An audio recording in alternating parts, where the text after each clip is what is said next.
Thanks. Good evening. Welcome to the July 20th, 2015 City Council meeting. This meeting is now called to order. Would you please join us for the Pledge of Allegiance?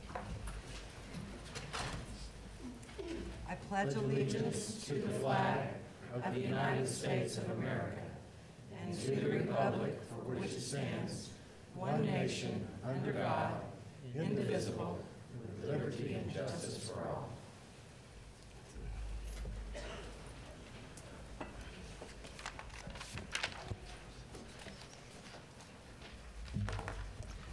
Councilors, does anyone wish to remove anything from the consent docket, or is there a motion to approve? Mayor, I would like to remove item D. Item D removed from the consent docket. Anybody else? Give me 1 second, sorry. It's okay.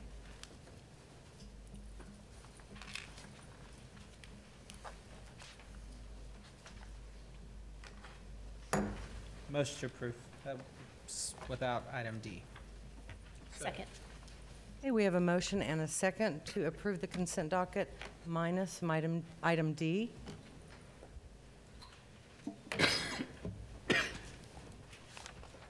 And that was approved with a vote of 5-0. That takes us to public comments on agenda items not scheduled for public hearing. And we have several speakers tonight. Before we begin, I would like to make sure everyone understands the rules for speaking on an agenda item that's not scheduled for a public hearing. Only speakers who are registered may speak. You must state your name and your address when you come to the podium. Each speaker has 3 minutes, but if you don't need the 3 minutes, it's appreciated if you don't use all of the 3 minutes. If the buzzer goes off, please finish your sentence, but no more. Each speaker is limited to speak about a specific item on the agenda. For instance, if you're speaking about oil and gas, which everybody is tonight, tell us what you like or don't like. If you veer off topic, I will politely ask you to go back on topic, or I'll ask you to sit down. If a speaker before you says what you intend to say, you may still come up here, but please, you could say, I agree with the last speaker. And thank you for your cooperation, and we appreciate everybody coming to council tonight to express their opinions. They're appreciated. So I will call the first speaker, and it is Mike Smith.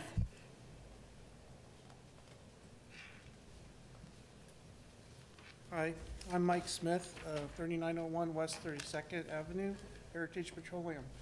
Mostly, I'm here to talk about the oil and gas ordinance, but I would like to ask you some questions. And I don't know if it's better to just ask one at a time, or ask, in a group and come back to them, or what would work? You're to address the chair, and she'll decide how Okay. that works.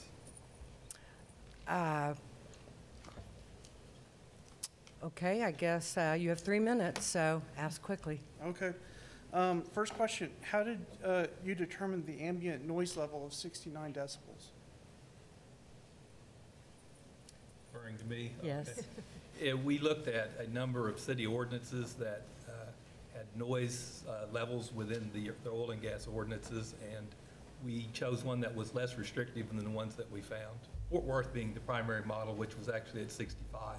65, okay. Have you measured any of the decibel levels at a workover rig or a drilling rig? There aren't any operating inside the city limits right now.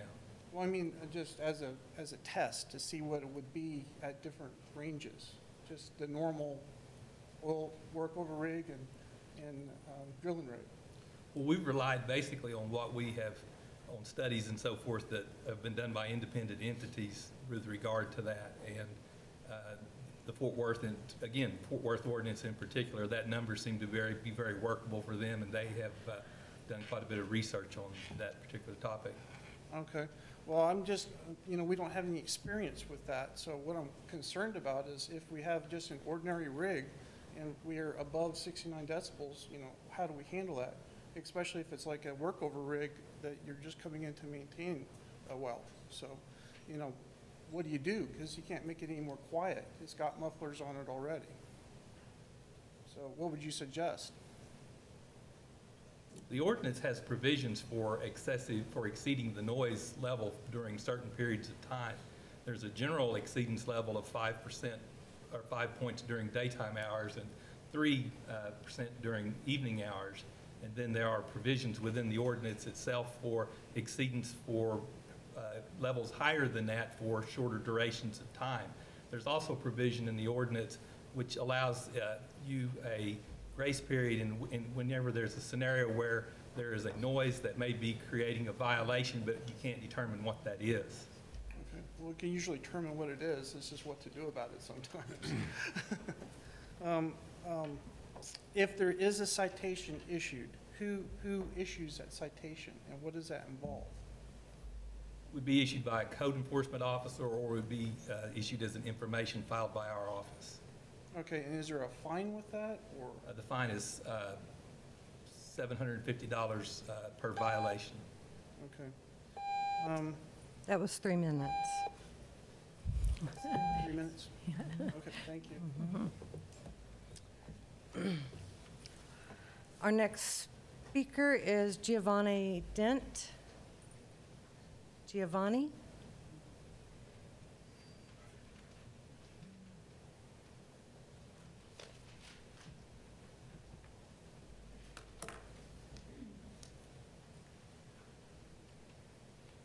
I'm Giovanni Dent. I live at 1723 East 12th Avenue in Stillwater. That's between Perkins Road and Jardot. It's on the eastern boundary of the city limits. Mayor Noble and council, the Bartonville Town Council in Denton County, Texas, listened to citizens' complaints about oil and gas drilling in their area, much like y'all are doing and have been doing over the last few months. Mr. Rex Tillerson and his wife moved to the area recently to enjoy the rural lifestyle.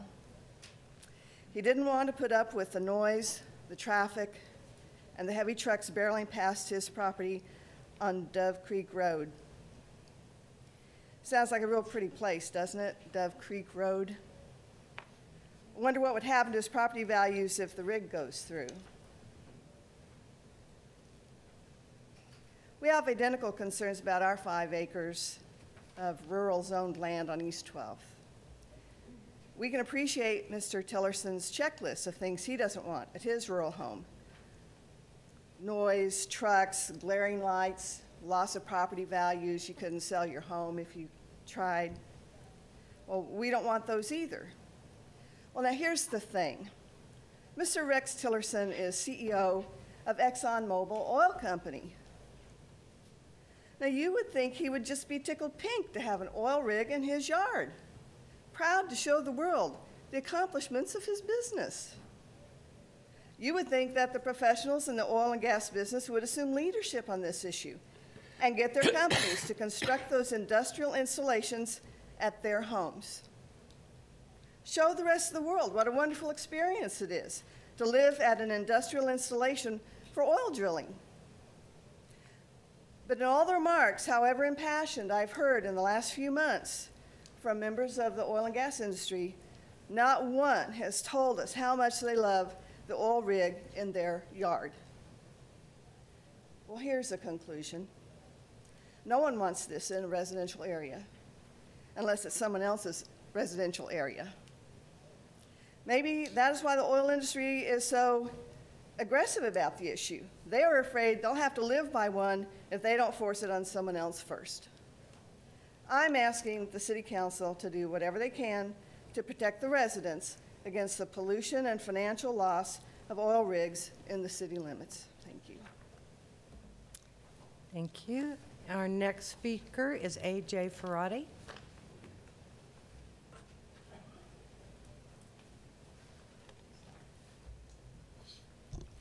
Good evening. I'm A.J. Ferrati. I'm representing the Oklahoma Independent Petroleum Association, 500 Northeast 4th Street in Oklahoma City.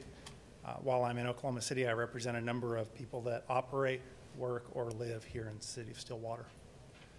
For the record, I would actually enjoy having a a well on my property, it means I'm probably getting the royalty. I've been up here since January with you all. You all know my position.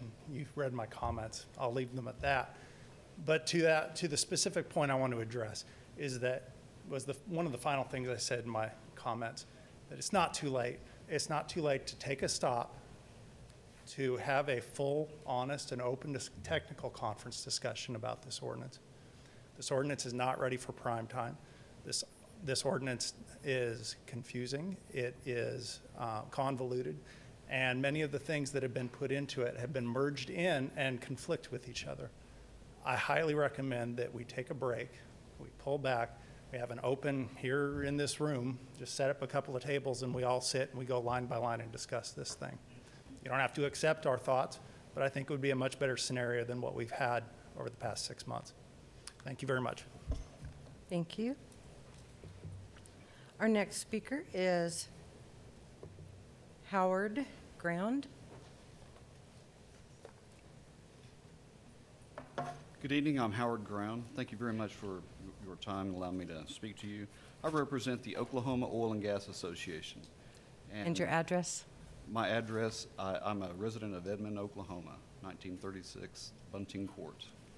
And represent Oklahoma Oil and Gas Association, which is one of the oldest associations in the United States that represents, it's a nonprofit association of oil producers, gas producers, operators, purchasers, pipelines, service companies, a substantial sector of the oil and gas industry in the state of Oklahoma. You might have previously known them as Mid-Continent Oil and Gas Association. The Oklahoma Oil and Gas Association is dedicated to the advancement and improvement of the oil and gas industry within the state and throughout the United States. And we come tonight to speak about the portion of the ordinance that says no well or any rig platform, et cetera, shall be located within 660 feet of the nearest property line. We believe that the shape, and also I wanted to point out that I have a diagram that I placed at you can see a provision or photos taken over a series of years. But what we believe that the shape and the well pad can be changed multiple times over a period of years, and that the ordinance should be based on the wellhead and not the pad.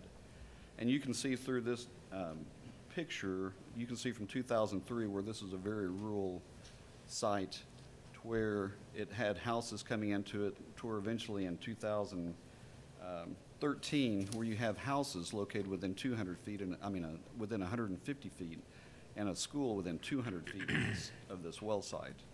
So we believe that what you're asking for is actually an unreasonable condition for the placement, and it should be able to be varied based on property owner agreement.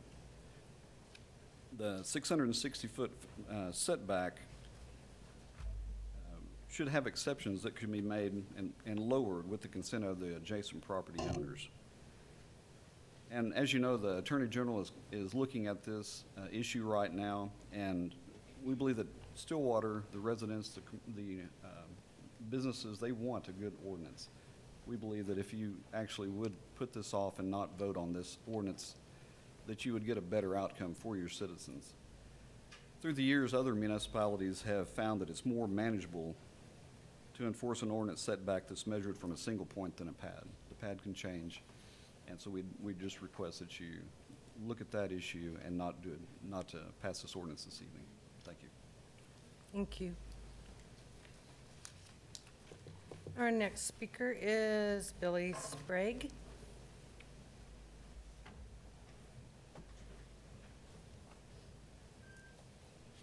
Hi, my name is Billy Sprague.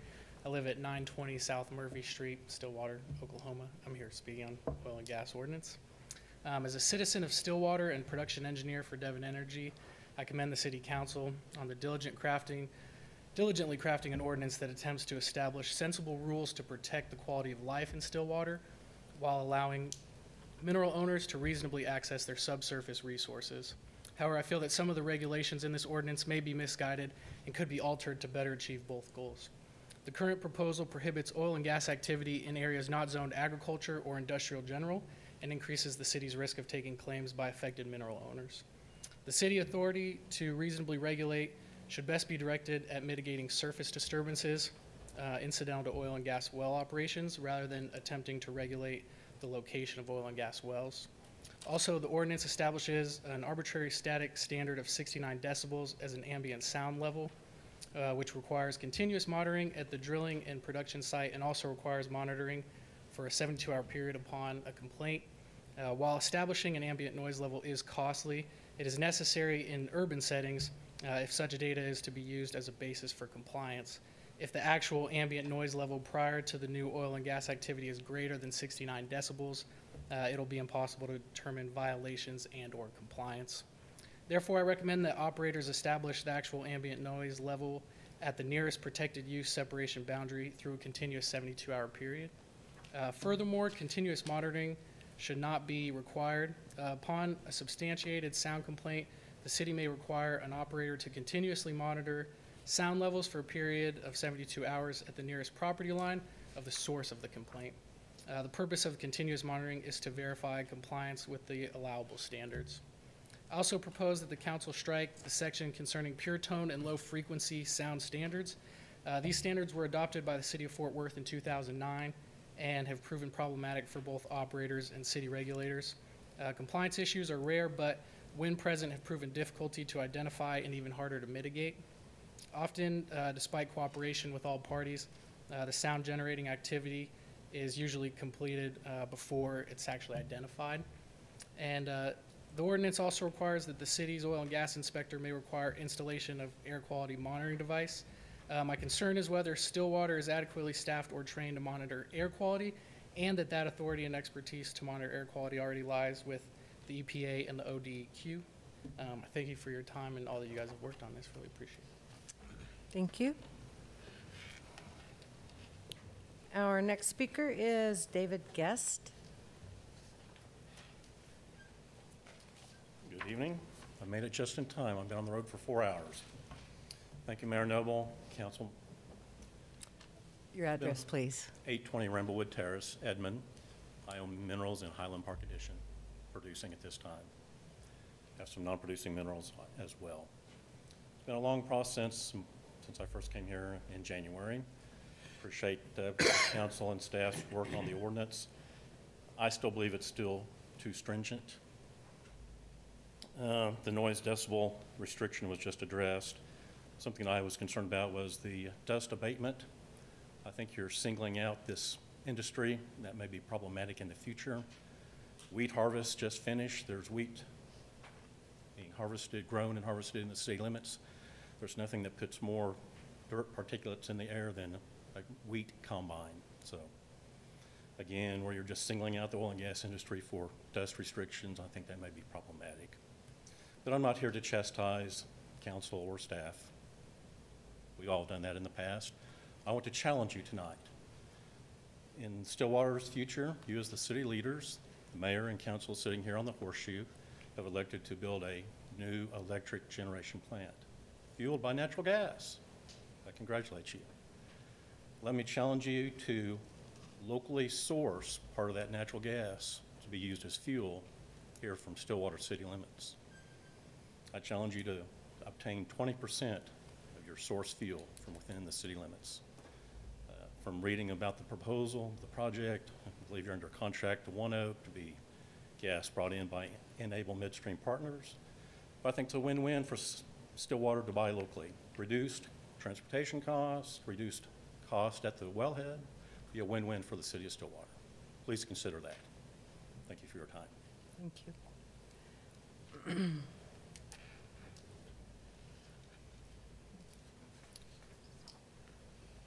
Our next speaker is Marvin Smith.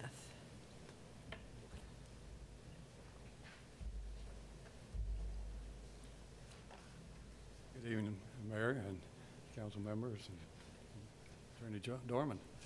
My name is Marvin Smith. I live at 1324 North Payne Street in Stillwater, Oklahoma. I'm with Heritage Petroleum.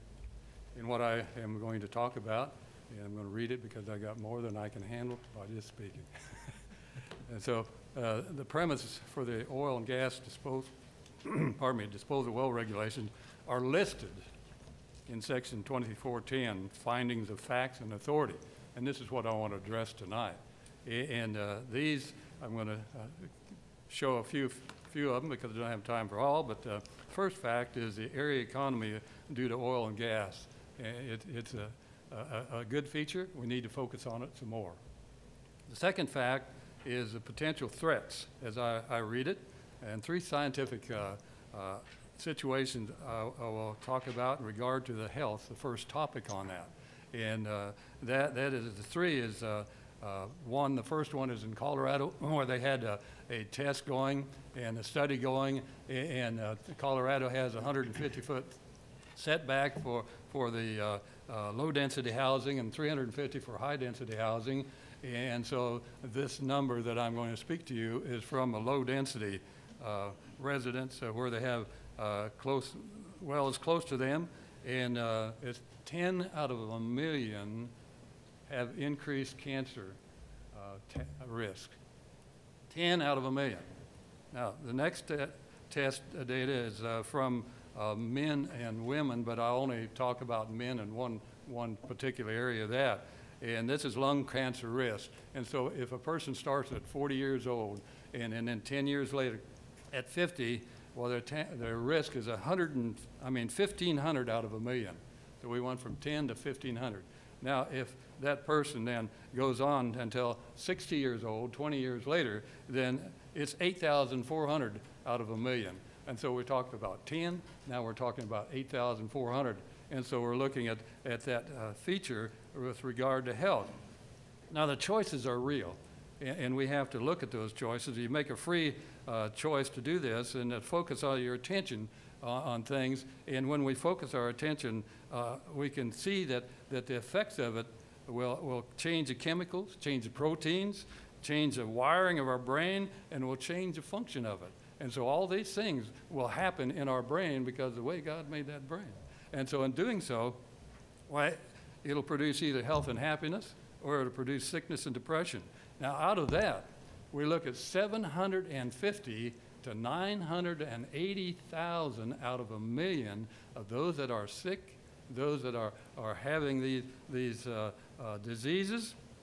It's not by anything else but lack of controlling their thinking and their choosing.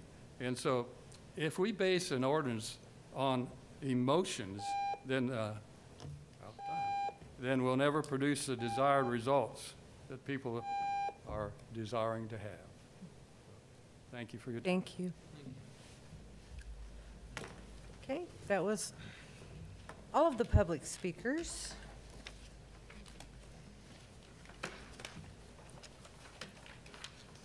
And so we are going to move to items removed from the consent docket. Item D. Thank you. Mayor, I asked to just have Mr. Galloway explain this. I had a couple of questions today about what this means. All right, Mr. Galloway. Yeah, I'd be glad to. We're asking for approval of what we affectionately refer to as carry forwards. It's probably not a technical term. It's a term that we have traditionally used every year, but let me explain what it is. There's been some questions. Every year we adopt, council approves and adopts a budget which has many, many projects in the budget, many millions of dollars worth of projects that go forward. It's not practical to schedule everything all at once so it all fits within that 12-month calendar. A lot of projects are initiated with some engineering designs and preliminary work, but we get toward the end of the fiscal year, toward June 30th, and we still haven't actually expended the money. We've started the projects, we have commitments to them, or we know that it's something that the council has approved to continue to work on. The funds in last year's budget were attached to each of those projects. But when we get to June 30th, we can no longer legally expend those funds. July 1, the staff could not proceed with those projects and spend that money because you have not appropriated it for the current year. So what we do is we take those projects and we wait till this time of the year till we've passed June 30th, and we can give you a really accurate estimate. Here's how much of last year's budget in these projects we really think you need to appropriate again so we can expend the same money. We're not appropriating new money.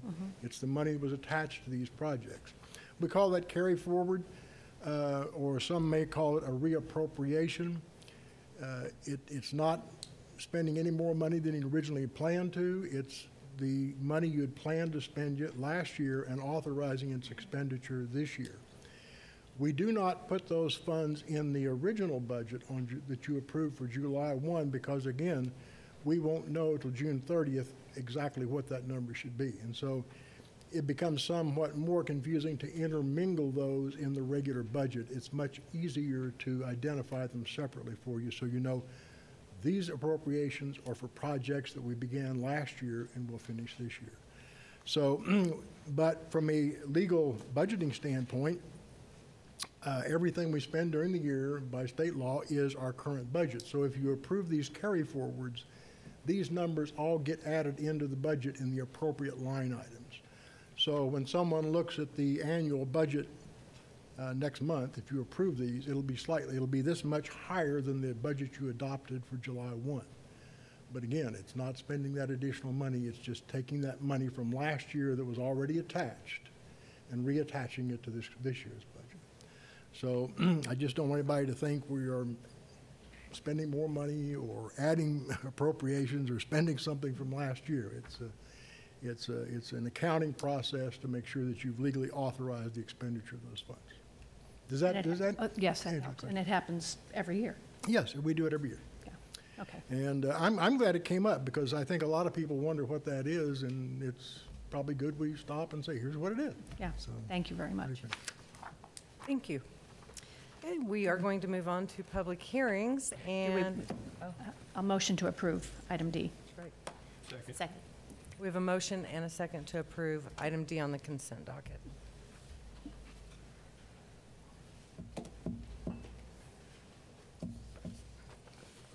And that motion is approved 5-0.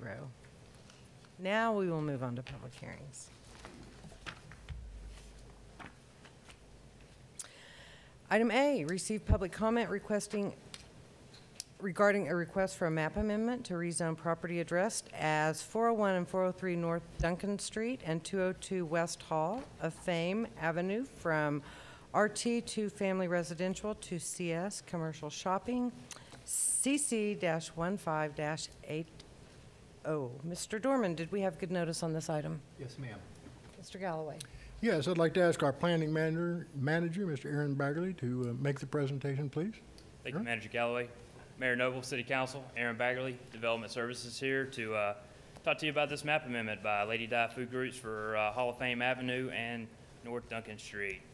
Here is a parcel map of the properties being requested rezoning, outlined here in black. As you can see, it's currently RT, residential two-family zoning, requesting to go to CS, commercial shopping. The red areas to the east and west of the subject properties are already zoned CS, commercial shopping. To the south, down here to the southeast, we have pink, which is CG, which is commercial general. That was also the Panera Bread in town, if you happen to go by there. And this map is a little bit wrong. Just south of Hall of Fame, between Duncan and Husband Street, down here to the south, it says RMI and CG. That is actually T5, Transtech 5 zoning district that was passed with form-based code about a month ago. It's just our GIS system has not been updated, so that is Transtech 5 urban core Transtech zoning. Planning Commission findings were commercial districts are adjacent to the subject property, mixture of commercial and retail in the vicinity, and our comprehensive C3 plan recommends commercial uses along Hall of Fame Avenue. Any questions at this time? What's commercial shopping, commercial general? What's the biggest difference? Just a couple of the uses that are allowed in there. I can look it up if you want to know the specific, but it's... Do we know what this use is going to be? Based on the names, probably restaurant. Okay. Okay. Sorry, keep going. No, that's fine. Any other questions at this time? No. Councilors? No, thank you. Okay. We will open the public hearing. And our first speaker is Brian Trotter.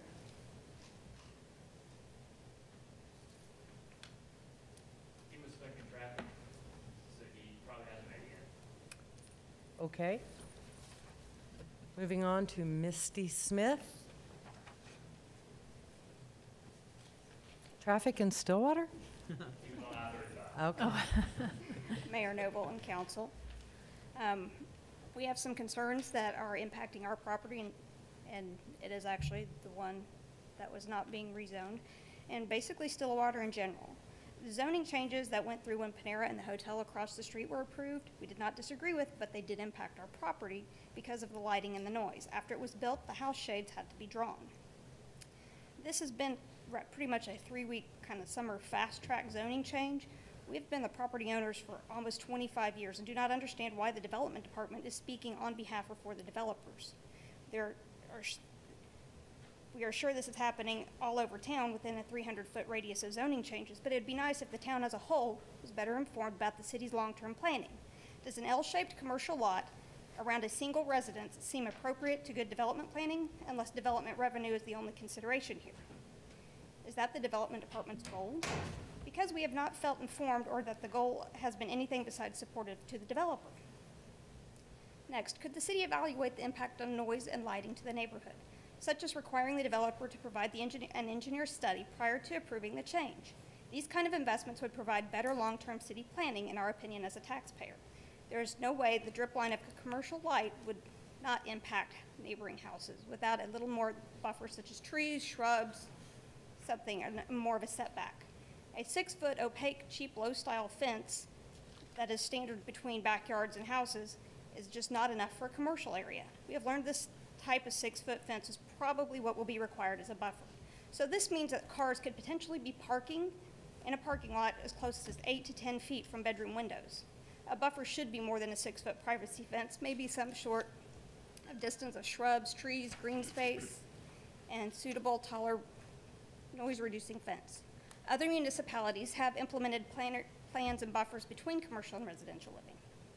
Streets and intersection traffic. How is the city going to help with this? As of now, are they going to maintain the no parking on Husband?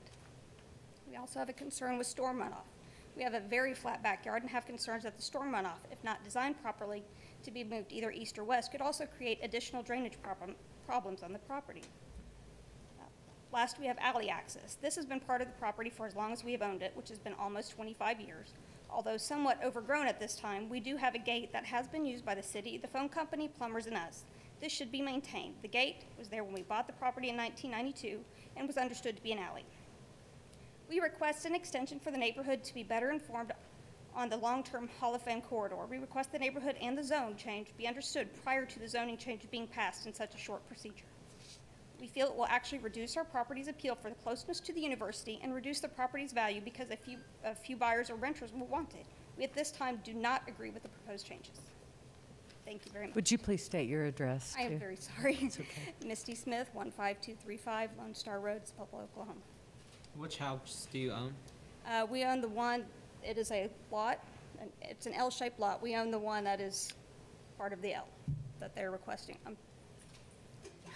Take a picture again, yeah. Sorry. Right, oops, here. Okay, We have owned it since 1992. thank you. Thank you. Thank you. Brian Trotter. Okay, I guess Mr. Trotter isn't here to speak, so we will call staff back. Mr. Backery. Thank you, Mayor. Just to answer a couple of questions or concerns that Ms. Smith brought up, she is correct. A 6-foot fence would be required, or some type of opaque barrier. Generally, a fence would be required along the property line between the commercial use and any residential use that is within our code. And also, she brought up lighting issues. Lighting would be required to point inward on the property and not too much light trespass, as it's called, onto other properties as well. That is of concern, and we definitely would work with the applicant if they decide to build there on that. There was a question about alleyway through there. It might look like an alleyway. There is no dedicated alleyway between the properties, between Husband and North Duncan Street. It's not platted. Its property lines come up together. There is a utility easement that runs through there that has Stillwater electric and sewer through there.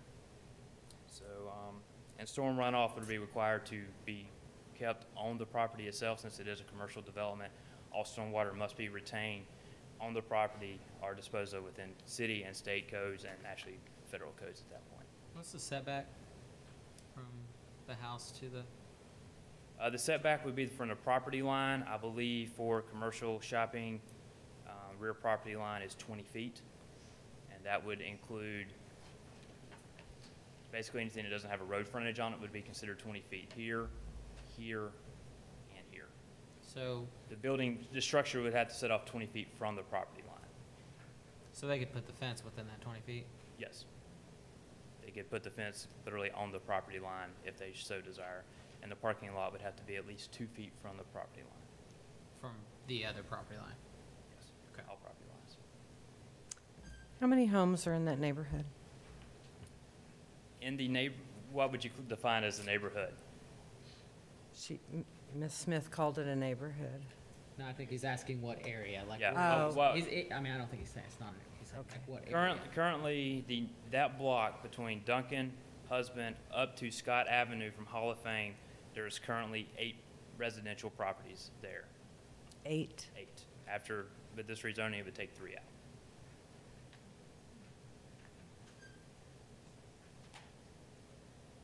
And the lighting standards would be the same standard that you apply to all commercial? All commercial development.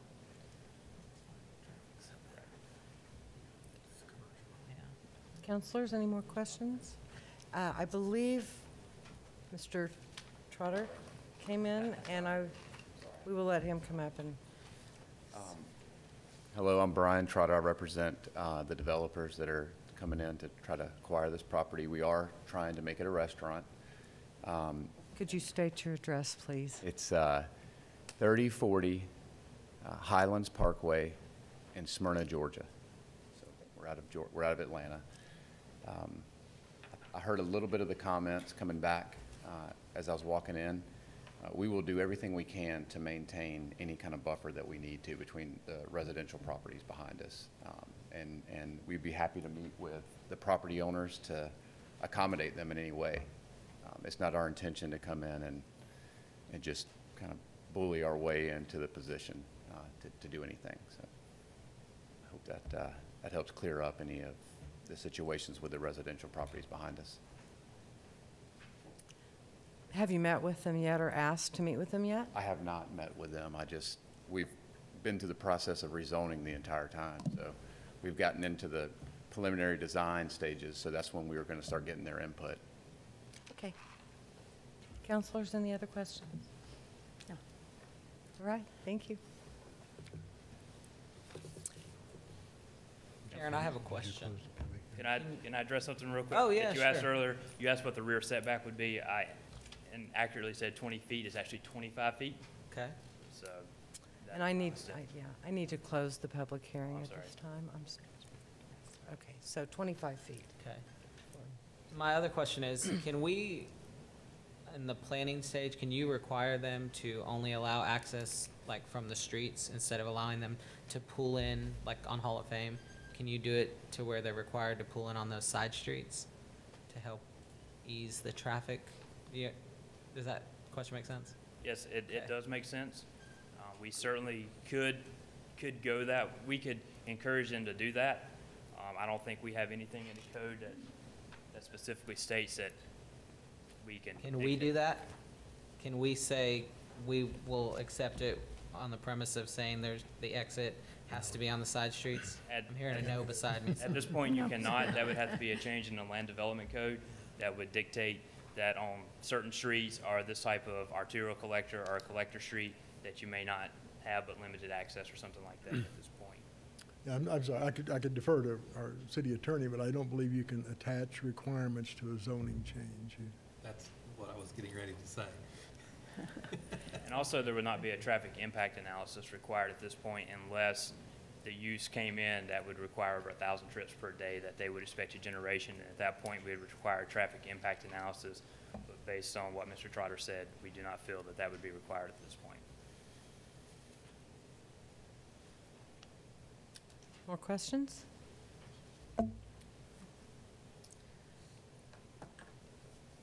Planning Commission recommended approval of this 6-0 at the last planning commission meeting. Okay. Thank you, Mr. Bagley. Thank you. Are we to vote on this right now? Yes, okay. So is there a motion? I would make a motion to approve that Hall of Fame corridor has been thought of as a commercial development for 20 years. And I think that's an appropriate use of that land right off of Hall of Fame. So with that, I'll make that motion that we support the Planning Commission's recommendation. Second. There's a motion and a second to approve item A on the map amendment to rezone property at 401 and 403 North Duncan Street and 202 West Hall of Fame, CC-15-80.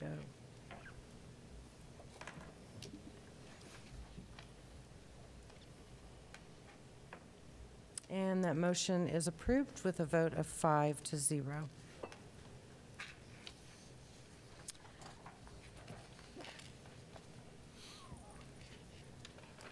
Moves us to item B, receive public comment regarding a request for a map amendment for property addressed at 2112 North Husband from RSS Small Lot Single Family Residential to RT Residential 2-Family, and that has been dismissed. Yes, Yeah, there is, Yes. oh, go ahead. the developer has withdrawn their application, so if you choose to do so, you could simply strike it from the agenda tonight. Okay, does that take a vote to strike it? No, ma'am, you can do Okay. it as Strike it. chair. Okay, so item B is gone. Item C, receive public comment regarding a request for a map amendment to rezone property addressed at 721, 805, and 809 East Virginia Avenue from RSS Residential Small Lot Single Family to CS Commercial Shopping, CC-15-87. Mr. Dorman, did we have good notice on this item? Yes, ma'am. Mr. Galloway? Yes, I'd like to bring Mr. Bagley back up and make the report, please. Thank you, sir. Request from, for East Virginia Avenue, 721, 805, and 809 properties to be rezoned from RSS Residential Single Family Small Lot to CS Commercial Shopping again.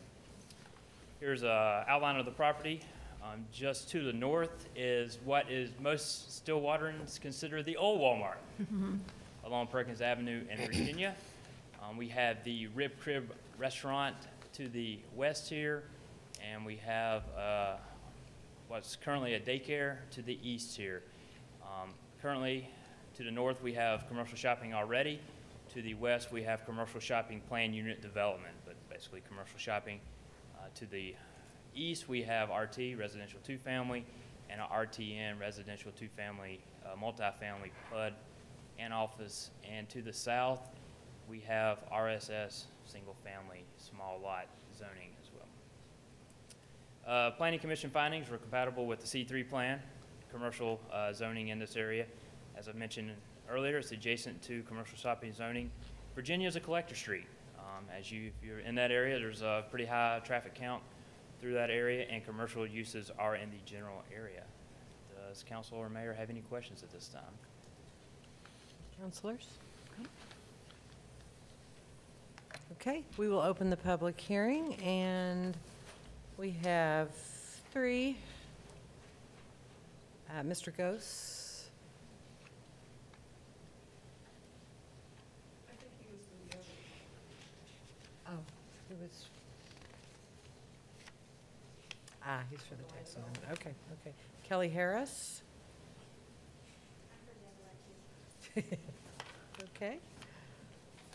So we have no speakers, so I will close the public hearing and ask staff if there's a recommendation.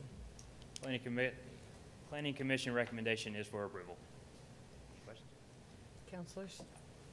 Do we have a motion? Motion approved. Second. We have a motion and a second to approve item C, the map amendment at CC-15-87. And that motion passes with a vote of 5-0.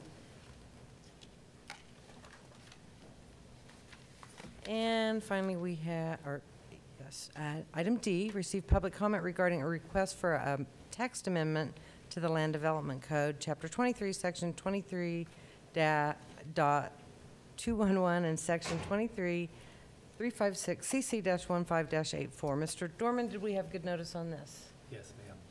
And Mr. Galloway? Our planning manager again. Aaron? Thank you, sir. Switching gears here a little bit, looking at a text amendment to our Land Development Code, Chapter 23.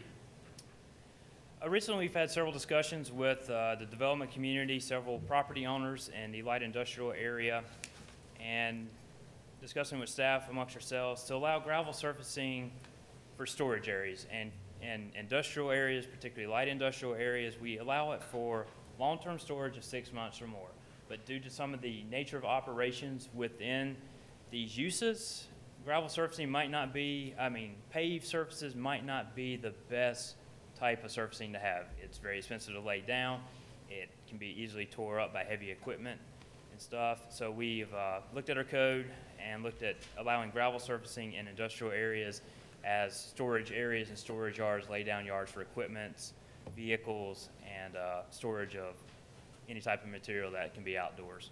And we've also looked at allowing it in commercial areas, but behind the building, away from public view, and that must be screened. So it's not seen from the road because it's screened and it's behind the building. You still require paved parking out front for customers and all that in commercial areas as long as industrial areas as well. Second component, this text amendment, is currently sidewalk construction is required before the issuance of building permits. It's part of the public improvement. Public improvements is streets, sidewalks, water and sewer lines. In order to get a building permit, currently you have to install the sidewalk before it's issued, or you have to enter into a development agreement with the city manager and development services staff to saying that you will put in the sidewalk. Sidewalks, a lot of times, are one of the only thing that requires a development agreement, so it's a lot of burden on staff to create these and also for the developer to bond these. This would allow for the more appropriate timing of sidewalks, moving it from before the building permit is issued to the installation of the sidewalk before the certificate of occupancy is issued, which is what you're giving when you want to occupy the building. If you're moving into a new restaurant, before you can flip that first burger, you got to have your certificate of occupancy. Same thing as with a house. So this will allow for more proper timing of the sidewalk construction and less paperwork for staff and also the developer to come in and have to bond the sidewalk, which can be costly for them to put in a 6-foot wide sidewalk that maybe is only 50 feet long. Planning Commission findings were the gravel will not cause a safety concern, but it encouraged appropriate development within the community. Gravel is an acceptable surfacing material in industrial and commercial zonings, and also this will allow for the proper timing of sidewalk improvements. Council or Mayor have any questions? Go ahead. Would you emphasize again the screening of the gravel in the back of the property?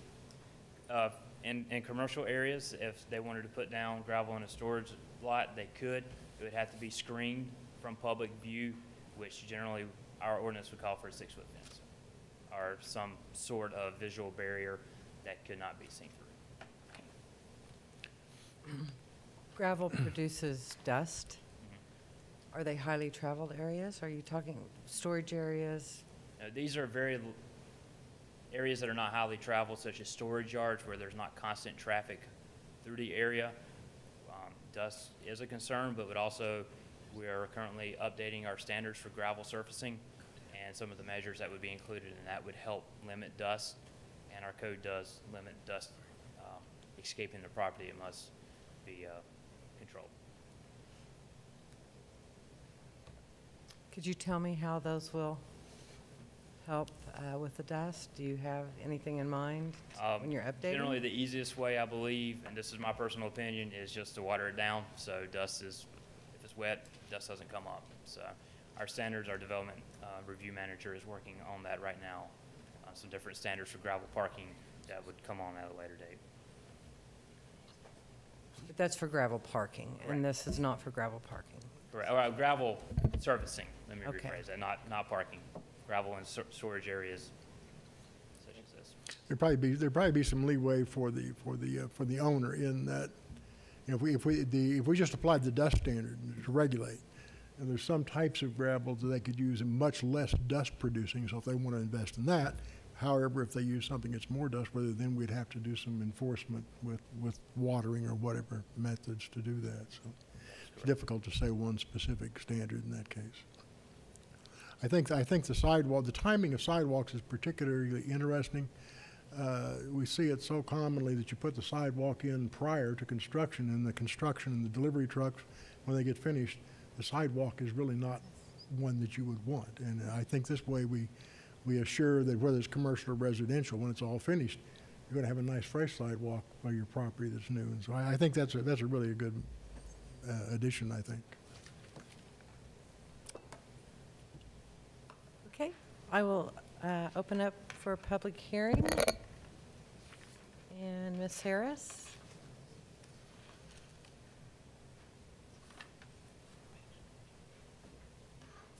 Good evening, Kelly Harris.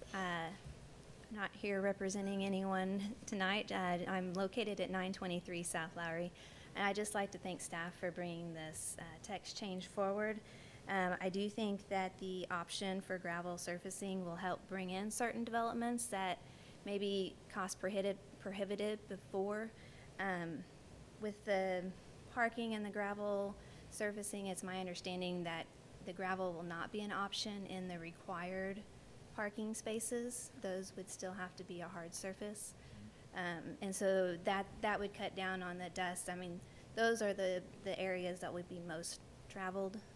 So the gravel area would be in areas that wouldn't be traveled as often. And then also the changes to the development agreement will just ease construction timing enormously. So that's all I had. Do you have any questions? Thank you.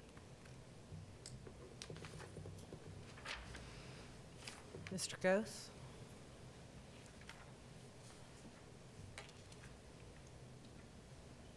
Roger Gose, 113 East 8th. Just here to ask you to vote on these. I've got a case right now on this gravel issue. A client added a door to their facility here, and we were going to have a concrete drive that periodically they'll use this overhead door for a vehicle, and it's like 3 to 6 times a year. Comes off of concrete parking, then would back into the door. Well, if we put concrete parking in, then it changed their drainage characteristics, and there was more issues with this. By having the gravel, and it's very slow speed, it's not going to have the dust issue. So this will be good even for drainage and not creating more hard surface. On the sidewalks, we just had a case where not only was, you had to get into the development agreement and a bond to put the sidewalk in, but just the way contracting goes, you couldn't get the grade, couldn't let your grading contractor out there to do the work till the sidewalk was in, and it was just a fiasco. So this will really help. The sidewalks, I mean, you've got them with the CO, so that's going to be a good thing. Any questions? Councilors? No. Thank you. Okay, with that, I will close the public hearing.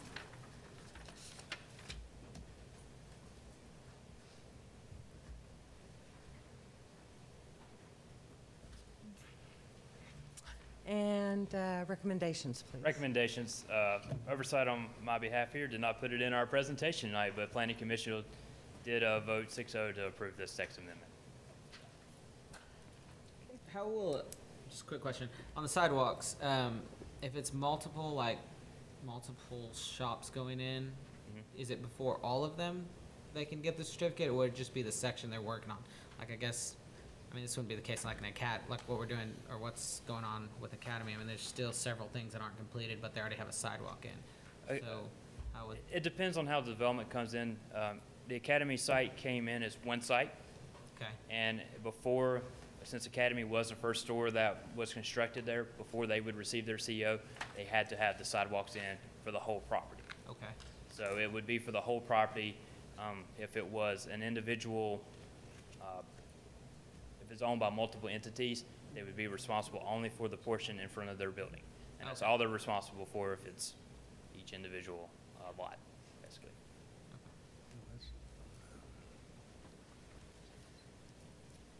That's all I got. The only concern I have about this is, it's really just about the gravel, is commercial shopping often backs up or is next to neighborhoods, correct? And I would really like to see how you will, the things that you are writing to help with dust issues for gravel before we would vote on this. With that, anybody else? Do we have a motion? Motion to approve. Second. We have a motion and a second to approve the public comment regarding the request for a text amendment to the Land Development Code, CC-15-84.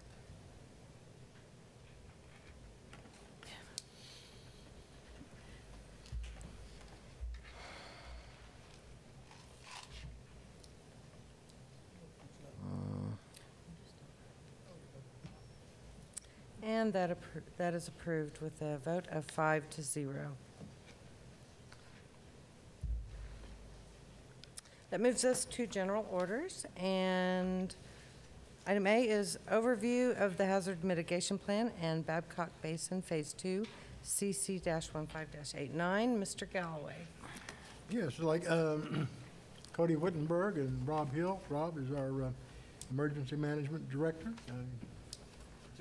Taking that on for 2 weeks since Mr. Middlestead's retirement. So, Congratulations. Well, thank you very much. I appreciate it.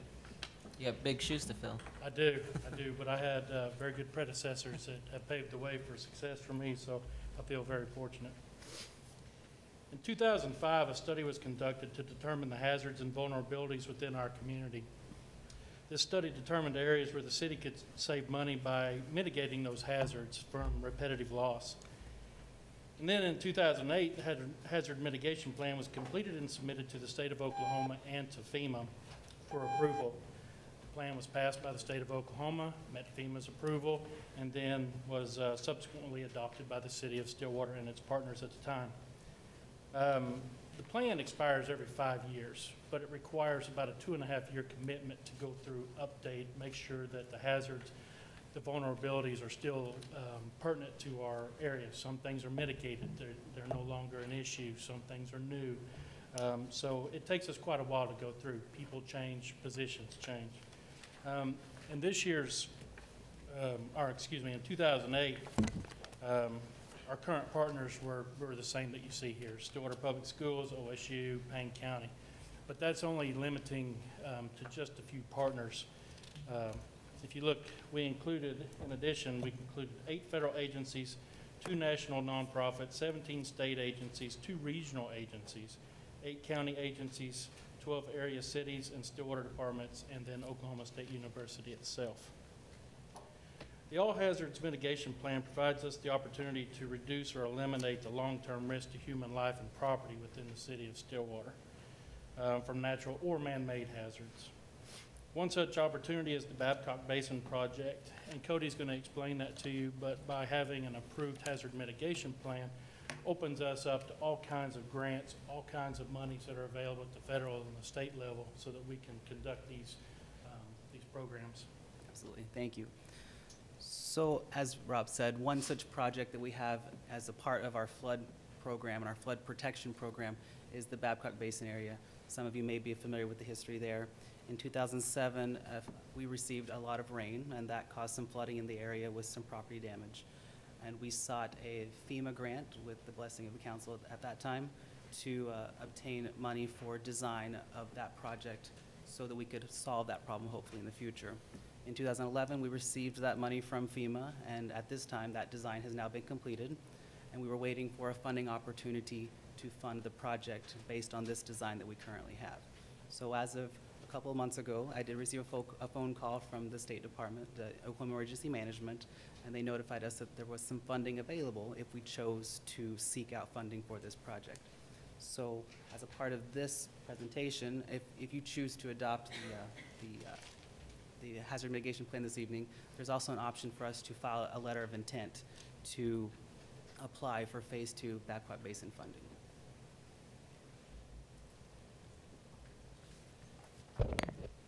Questions? We really, I appreciate the report. This is a renewal of the first update of the hazard mitigation plan. And I just wanted to commend the staff, but all of the agencies that you listed participating. I mean, they met in our emergency management room with our consultant many, many times, on many, many hours of all these people were really dedicated to looking at all those potential hazards in our community and placing those into a plan. This is one of the first plans in the state to get the full approval, and we're really proud of that. I would certainly recommend that the council would approve the renewal of the plan. And again, this would be one of the, with the new rules that came about in 10 years ago or a little less, without an approved and adopted plan that meets these guidelines, you're not eligible for these funds. And this flood mitigation project, being $1 million roughly project, this would enable us to get $750,000, and our part would only be the 25%. Those are round numbers. But again, that's an opportunity to correct a problem and protect a lot of people in our community for 25 cents on the dollar. I think that's a pretty good opportunity. So appreciate the staff keeping this plan current, making certain that it follows all of the guidelines of FEMA. And I think it affords this city a lot of opportunities we wouldn't otherwise have. So I would strongly recommend the council adoption of the updated plan. And also, with regard to the letter of intent, with that approval, we would have a period of time to determine how we are going to match our portion. We've got several months or exceeding that to do that. But this would be a commitment to proceed. That way, FEMA and the state could secure those funds in our name and we could proceed, and you would have an opportunity at a later date to see exactly how it would be financed and exactly what the cost would be. So, again, I think those are opportunity, and I would really, really recommend the council considering approving those. Mayor, if I might, Yes. I would make a motion to approve, provided we make one minor correction, unless someone can talk me out of it. It lists the old council and doesn't list the new council. We've got Mayor Bartley on there, and we don't even have Councilor Zanotti listed on the current council list, so we need to update. If I could, I'll just elaborate why that is. Well, the report is dated May 2015. It is. And so I think that we should reflect the council that was in place May 2015. Okay. At least that's my preference. Okay, we can do that. The reason was because the outgoing emergency management director was on a track with the contractor to get things submitted, and that's simply the only reason why. I understand. There are different names. I know you got to put a stake in the ground sometime and call it done, but I think it would be We can wise make to those reflect the changes, current absolutely. Yeah, we can do that. That's appropriate. And so that was a motion to approve with that modification. Second. Okay. Before, I just have one thing I want to ask. What is our portion? It's a 75% federal money and 25% local money. Okay. And like I said, in round numbers, this is going to be about $1 million project. So our portion would be about $250,000, and the grant would be around $750,000, and that's give or take $100,000. Again, we have to refine those numbers, but that's what the cost estimates are. Okay. We have a motion and a second to approve the hazard mitigation plan in Babcock Basin Phase 2, CC-15-89.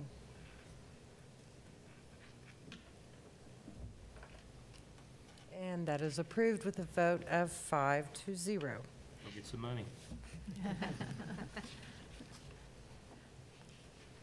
And thank you to the staff for all the hard work. And our next item is B, consider the Perkins Road Design Concept, CC-15-90. Yes, Dr. Peak, our transportation manager, give us the update, please.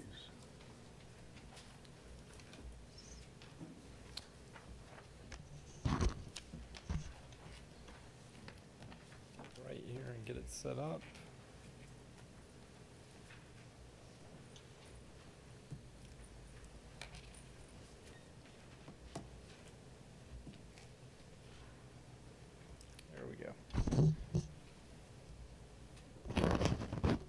Good evening, Mayor and Council.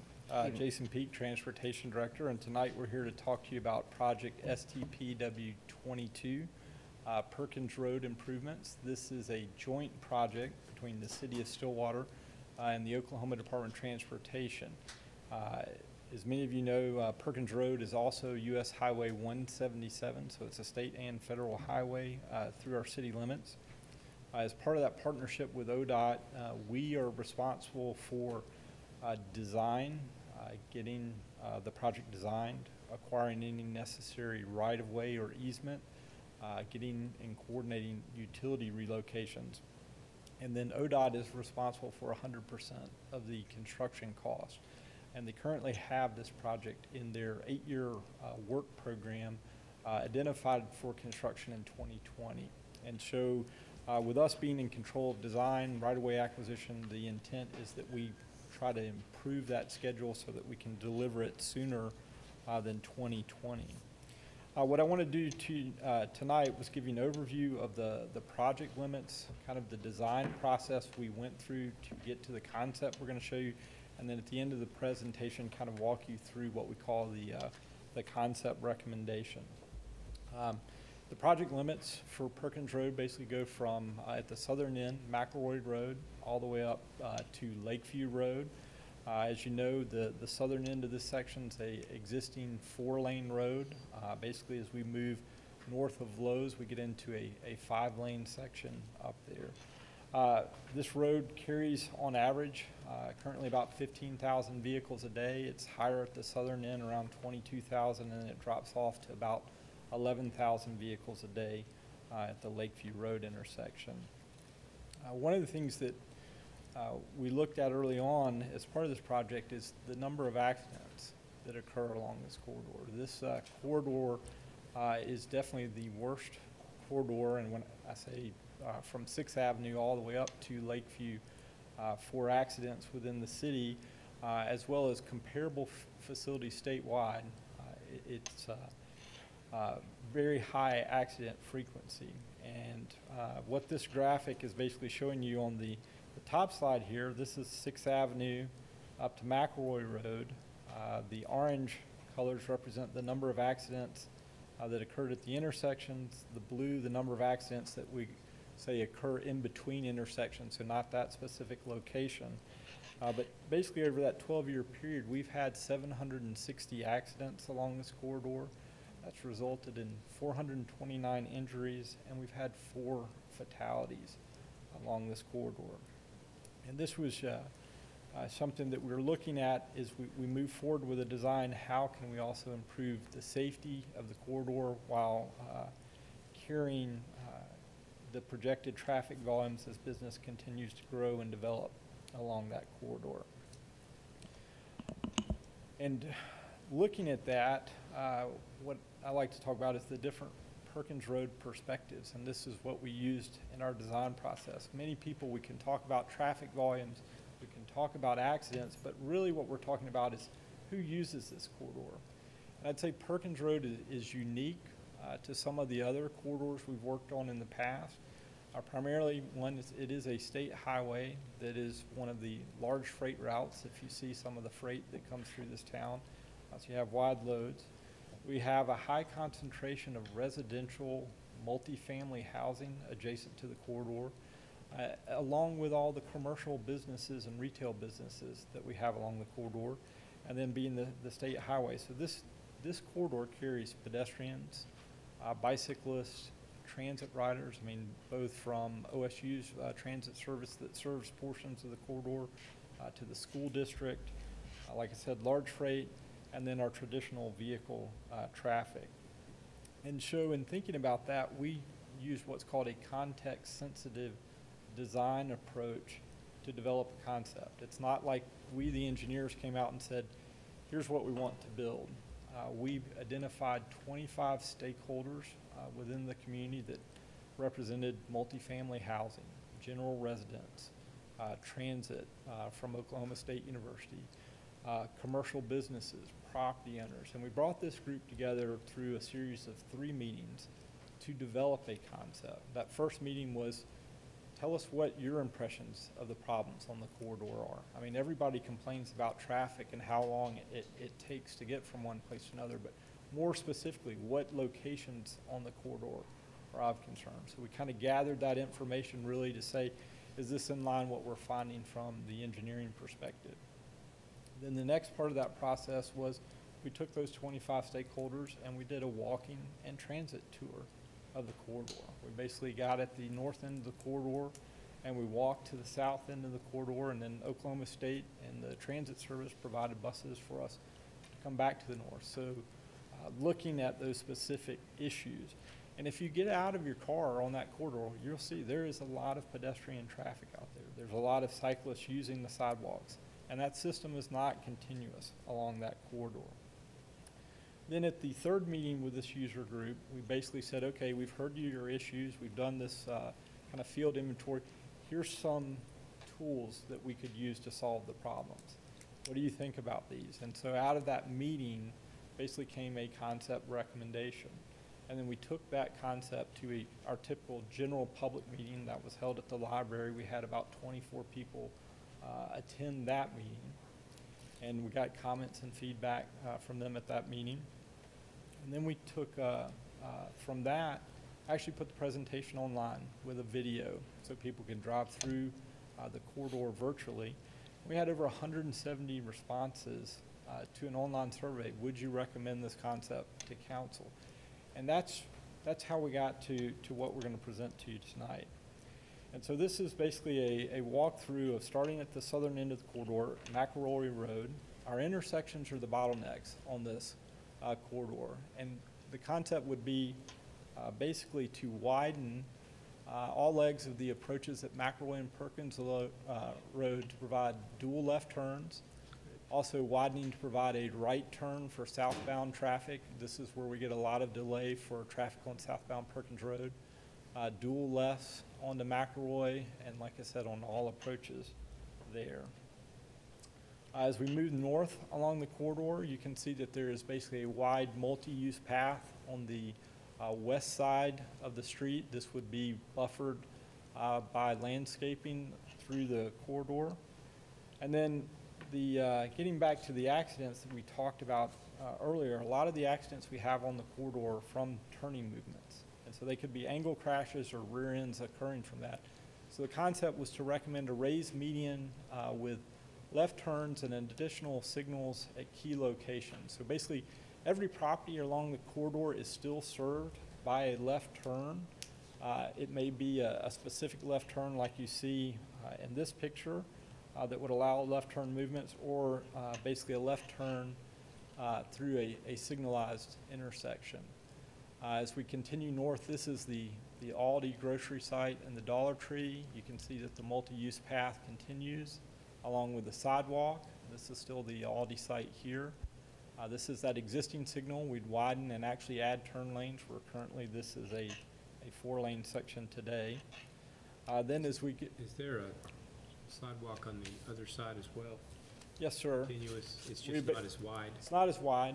The multi-use path was put out there as a way to accommodate cyclists and pedestrians through a shared use facility. Given the speeds and the volume on traffic, we didn't think bike lanes was an appropriate recommendation on this corridor. And so, like I said, continuous sidewalk. As we get to Redbud intersection here, the multi-use path continues at a lower elevation. So if you know the big hill that kind of drops off there, we'd have that lower elevation. And then providing the sidewalk adjacent to the road for the pedestrians to actually cross at a signal where we don't have pedestrian facilities here today. And then you would have a dedicated left turn for traffic turning on to Redbud as well. Then as we continue north, now you're looking at the Lowe's site here. We are proposing an additional traffic signal at the Lowe's intersection and Buffalo Wild Wings. So this would signalize where we actually have some of the highest number of accidents today, folks wanting to make that left turn into that southern driveway. If you were to ask me, what does that road need? It needs a signal at Lowe's. Well, I think we got that for you. Yes. Yes. And so as we continue along the corridor, like I said, it's raised median. There's a combination for hardscape and landscaping possibilities through the median. We'd have to coordinate all that through Oklahoma Department of Transportation. And then as we move north into the existing 5-lane section, all that's really different from out there today is this whole road would be a curb and gutter section that from McElroy north. So that would require basically piping of some of these ditches or tying in drainage to the existing ditch facilities there today. And then as we get up to Lakeview, Lakeview's running east and west here, and then Perkins Road north and south. This is the current Academy site. Here, we're still continuing that median treatment through the northern part of this intersection. This was designed as a right-in, right-out driveway into Academy, so there weren't supposed to be left turns there to date, and still leaving their full access drive there, as well as making improvements both to the east and west on Lakeview Road to accommodate turning movements. And so that's the concept recommendation that we have before you, and what we're asking is that you approve this concept, or either give us comments and feedbacks on changes that you think are needed, so that then we can start the design process, because that's when we actually start putting pencil to paper and getting the true cost estimates, knowing what right-of-way impacts and those things will be. Councilor Weaver. Yeah, just a couple other questions. First of all, I like the design very much. I think you've addressed most of the issues, and when you listen to the folks that are using it, I think that's what your product reflects. Lane width? Lane width, we haven't specified, but you're probably talking 12-foot lanes on this, because, like I said, it is a freight route. I mean, this is one of the state freight routes. That's one of the reasons why the multi-use path. The lane's 12 now? They don't feel that. I want to say they're 11-foot lanes at the southern section. As we move north, I believe they are wider width. And did I hear you say that you protected all the current left turns that exist currently? What I said is there is left turn access to every property out there, either through a traffic signal or a what we call a specific left turn location. And let me show you what I mean by that. So not everyone has a direct left turn into every driveway on the property. Show me one that doesn't. Okay, so if we look at this car wash facility here today, currently you could make a left turn into this driveway. Under this concept, there would be a median across this. This would be a right-in, right-out driveway, but you could make a left turn through the signal, the new signal that's proposed, and have access to that facility. And really what it comes down to is, the other option would be what we call a dual or a two-way left turn lane option. And with the criteria of safety, trying to reduce those accidents out here, we felt that the median option was that, and we felt like we've balanced the access needs on the corridor along with that safety requirement. Well, the only other comment I would have is, Perkins Road kind of got away from us a long time ago. And, coming in at this point, trying to fix everything is very, very difficult. And you've addressed it pretty well. I would hope that at some point we get on top of Highway 51 before it gets away from us with the plan. But, I know one thing at a time. I really appreciate what you've done. I read the comments online, and they were really good. I was kind of surprised. People that commented actually took a lot of time to think it out. And one of the comments I read, and I really agree with, is the Lowe's adding another stoplight. Why?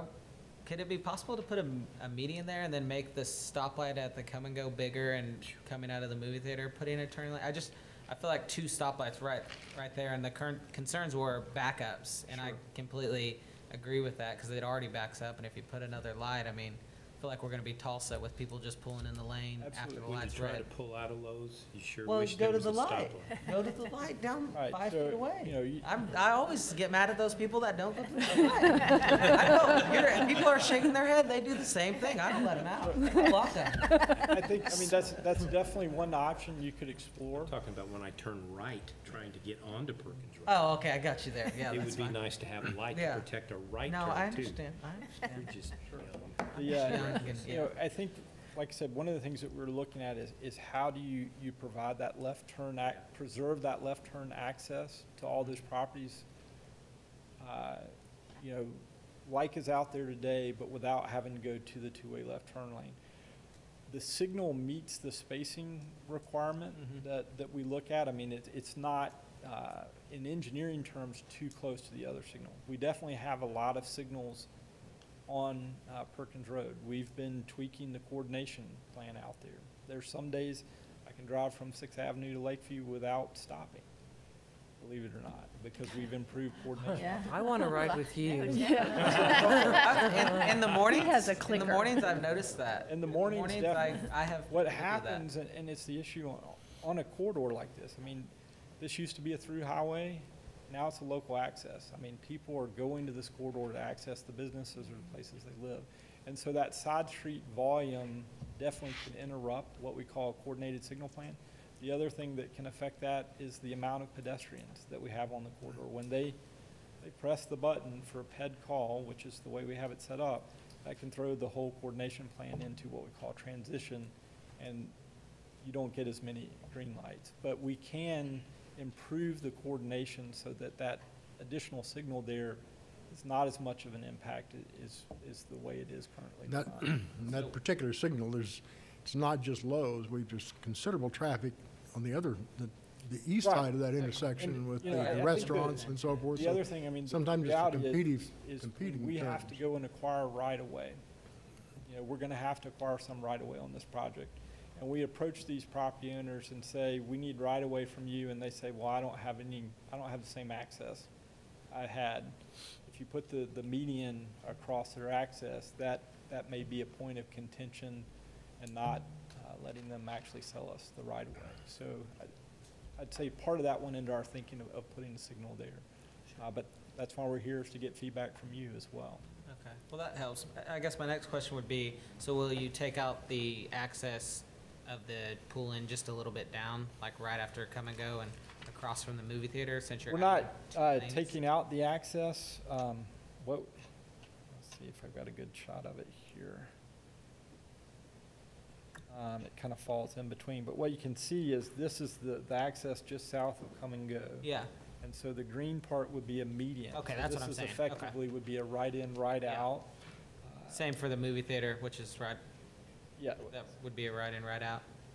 yes. So across this access right here would be a right in, right out, and southbound traffic going to the movie theater wanting to make a left turn would basically turn onto at the signal. Okay. And then what about coming up on Lakeview, up to Lakeview and Perkins? Is this part of that at all? So I'm sure you would completely agree with that, since you and I pretty much drive we the same basically looked at east and west on Lakeview. So what you can see here is we are widening Lakeview to add additional turn lane on the west side, as well as providing additional storage for the left turn lane for folks coming westbound. So this is Academy and Atwoods here, as well as widen to basically provide a two-way left turn lane back to the rear of the Academy site. Okay. Whereas this is just a divided two-lane street. And it looks like you've added a median out of that. This is other- not, this would No, not. I'm be- talking about, I'm sorry, down there, Yes, Jason. north, No, the other way. South. south. South, right there, yeah. So, yeah, Perkins Road, the entire north-south corridor, Perkins from McElroy up to Lakeview would have a raised median under this concept. I think that'll help a lot. Mm-hmm. Nice design. And then I saw a lot of the comments talking about bikes and walking, and so I guess that you're saying the multi-use path, we would encourage people to bike on that rather than the street? Yeah, I mean, they would not be restricted from bicycling on the street, but we just felt from a design standpoint, and this was the comments from the stakeholders, having that multi-use path. And this, you know, some of the folks on the stakeholder group was like, well, yeah, I could see this linking if you put a multi-use path there at Lakeview. Now you could tie all the way over to Boomer Lake, and as it came south down to McElroy, you could tie it all the way back over to the university. So in essence, you're starting to build the bones of a off-street bike network system.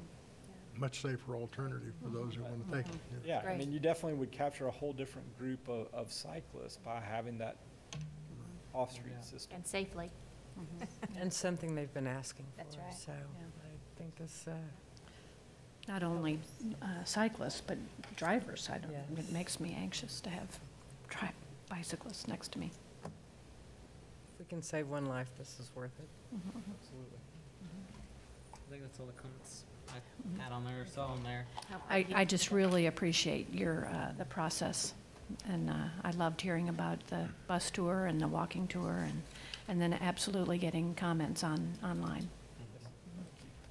It was fun to read. It was. I was impressed that people really did respond, and they were good responses. I mean, we've all driven it, and we all know the issues, so. I mean, I can tell you my 20 years of experience in doing projects, this is the most public comment feedback we've ever gotten on a project. Good. And I think the online survey definitely helped with that.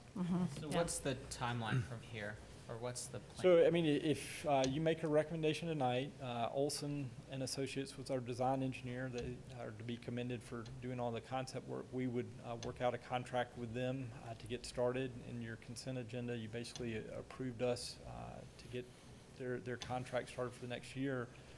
We would work very quickly to get what we call 60% plans, which would identify right-of-way and utility needs, and have that come back to you within the coming fiscal year. Yeah, the state, ODOT's usually very good if we make that effort, and the sooner we get our portion together, the more likely they are to move that 2020 date up earlier. And I think everybody's been waiting patiently, so the more we can move it up, I think the better we are. So I would really encourage the council to consider giving Dr. Peak the go-ahead to pursue the engineering on this. The sooner we start, the sooner we're going to have the problem addressed. I really appreciate the work on this. And the public input's been phenomenal. Yeah, yeah. And meeting with those groups. Yes. Thank you. Yes. Will this be part of the transportation tax, or like a project on that, or? It is currently being funded through the half-cent transportation sales tax, and that's where the ongoing design expense would come from, yes.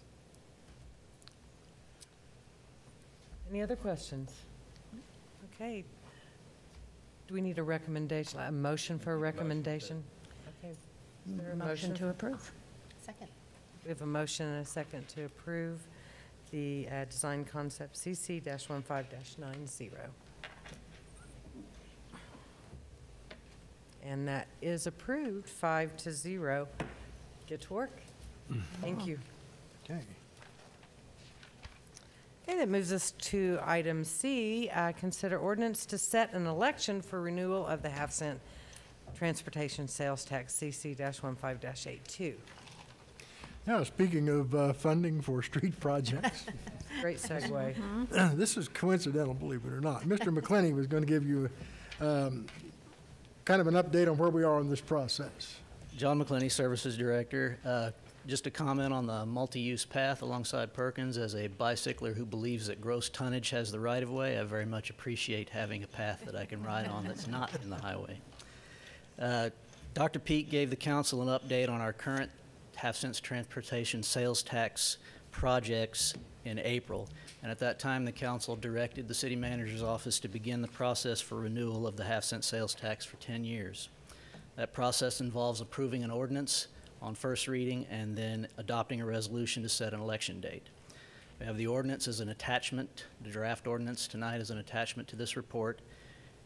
Just very briefly to go over the things that would be included in the half-cent transportation sales tax going forward: expansions and improvements along major transportation corridors, reconstruction and maintenance, intersection improvements, pedestrian improvements, bridge maintenance and reconstruction, right-of-way acquisition, design and engineering, construction, inspection, and management, and then also issuance of bonds to finance projects so that we can do larger projects without waiting for the tax to come in if that becomes an issue. The information provided tonight is primarily for discussion. The current tax expires in the fall of 2016, so we have time. We could have the ordinance ready to go as early as August 3rd, along with the resolution, if you decide you want to go forward with it as it's written. It requires that we pass this resolution by August 24th if we're going to have a November election. If we decide not to have a November election, we have another opportunity to have an election in April. We have Dr. Peak here to answer specific questions about the details of various projects. Mr. Dorman to answer, not Dr. Dorman, Mr. Dorman.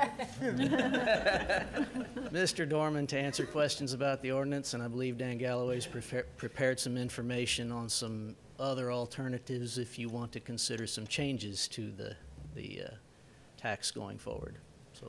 Well, I think, and I appreciate that. I think in the spring, the vote was to go forward in the preparation to get ready to ask the voters or give the voters the opportunity to renew the half penny for another 10 years, which is what we just finished. It's worked very, very well. I'd heard some comments that maybe there were questions about, well, what about a different tax rate, or what about a different time period, or how does our taxes compare? There were several questions. I prepared kind of a white paper and sent to the council members several things showing you what the combined city sales tax rates are all over the state. We're not the lowest, we're not the highest, but we're somewhere in between. I think there's pros and cons. Could you ask the voters for a little more, or could you ask for a different time frame? That's strictly up to the council. It's one of those times where I don't, again, personally, I think that the half cent has worked very, very well for the last 10 years. And Dr. Peak has made some comments before. If I'm wrong, he can correct me this evening. But looking at the long-term plan, what it generates on an annual basis, and with the ability to finance with our current resources, it's a very manageable funding level for him to proceed with planning for our streets. So again, it's on the agenda this evening. If you want to discuss any other variations, you're perfectly welcome to do that.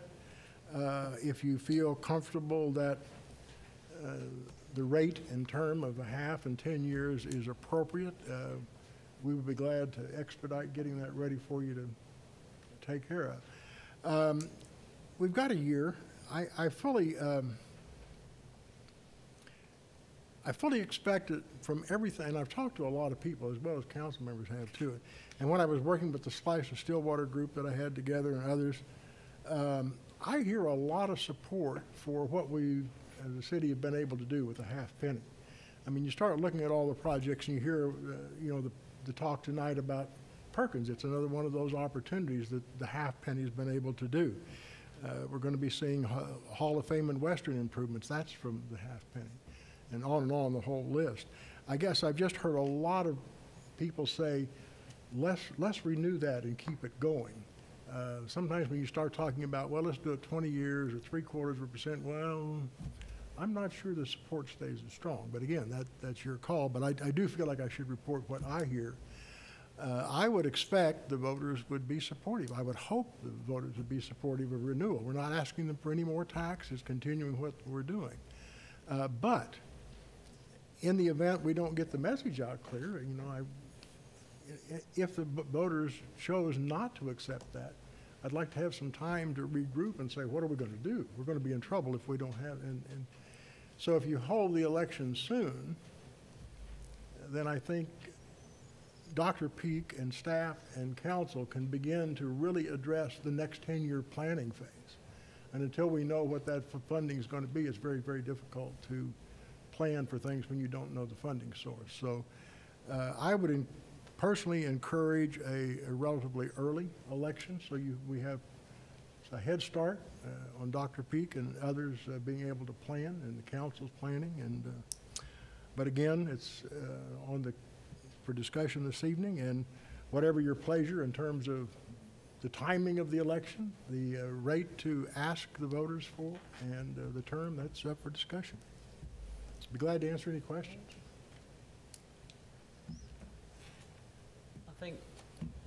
I guess I have a comment and a concern. I would say my concern with a November election would be that there would be nothing else on the ballot, most likely. And so I think the turnout would be very low, and I think unless we sold it like there was no going back, then we might have a problem. And so I think I'm concerned, and I also don't think we'd get the whole community behind it, because they'd have to go for one thing. And so I'm concerned with that, but, and then my second question, comment would be, I think since being on council, and I think probably everyone else would agree, the biggest thing we hear is the roads. And so in my mind, no one wants more taxes. However, I think from reading the comments that Jason said, you know, there's 170 or whatever, a lot of those comments said, let's not just think about now, let's think about the future too. And so in my mind, I think if we go to the public again and ask them, what are your thoughts on this? I thought we had a survey a while back that maybe talked about the tax, but maybe I'm wrong. But I would like to see if we could take some time and try to get some input over the next month and try to see what the public feels as far as keeping it at a half cent or even going up. And if the support's there, not just think we know what it is, but actually go out and see what it is.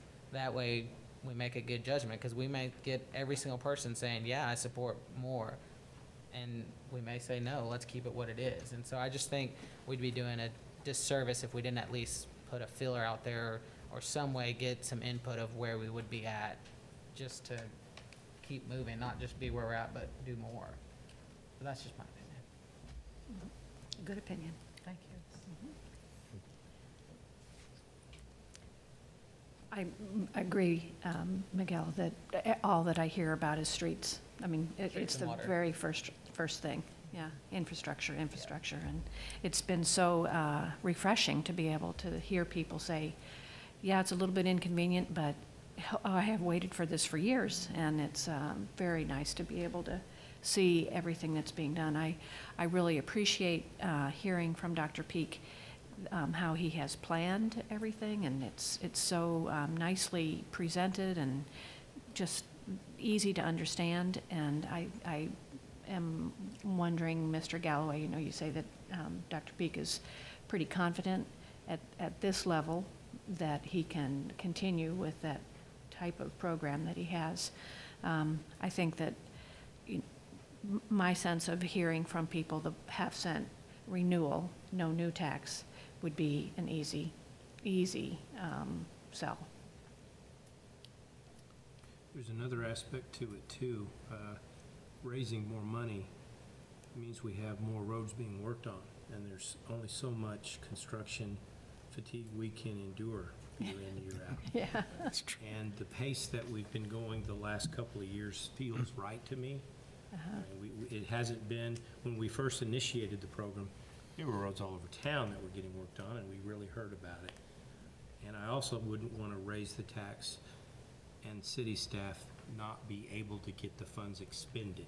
I don't want to take money from the public that we're not using.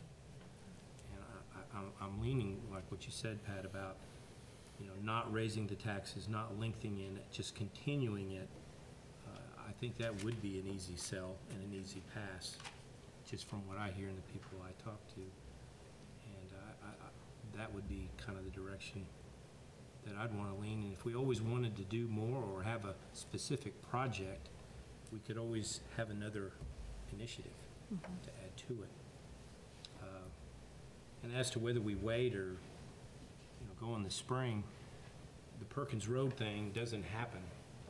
We really can't go as fast as we'd like if we delay this vote, because Dr. Peak can't plan and spend money that he doesn't know he's going to have.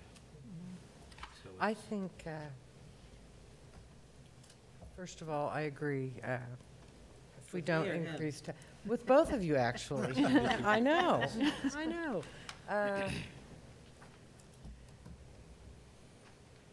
I think November's a good time with one issue, because people are passionate about our roads. Yeah. That's what we all hear. They're going to go to the polls.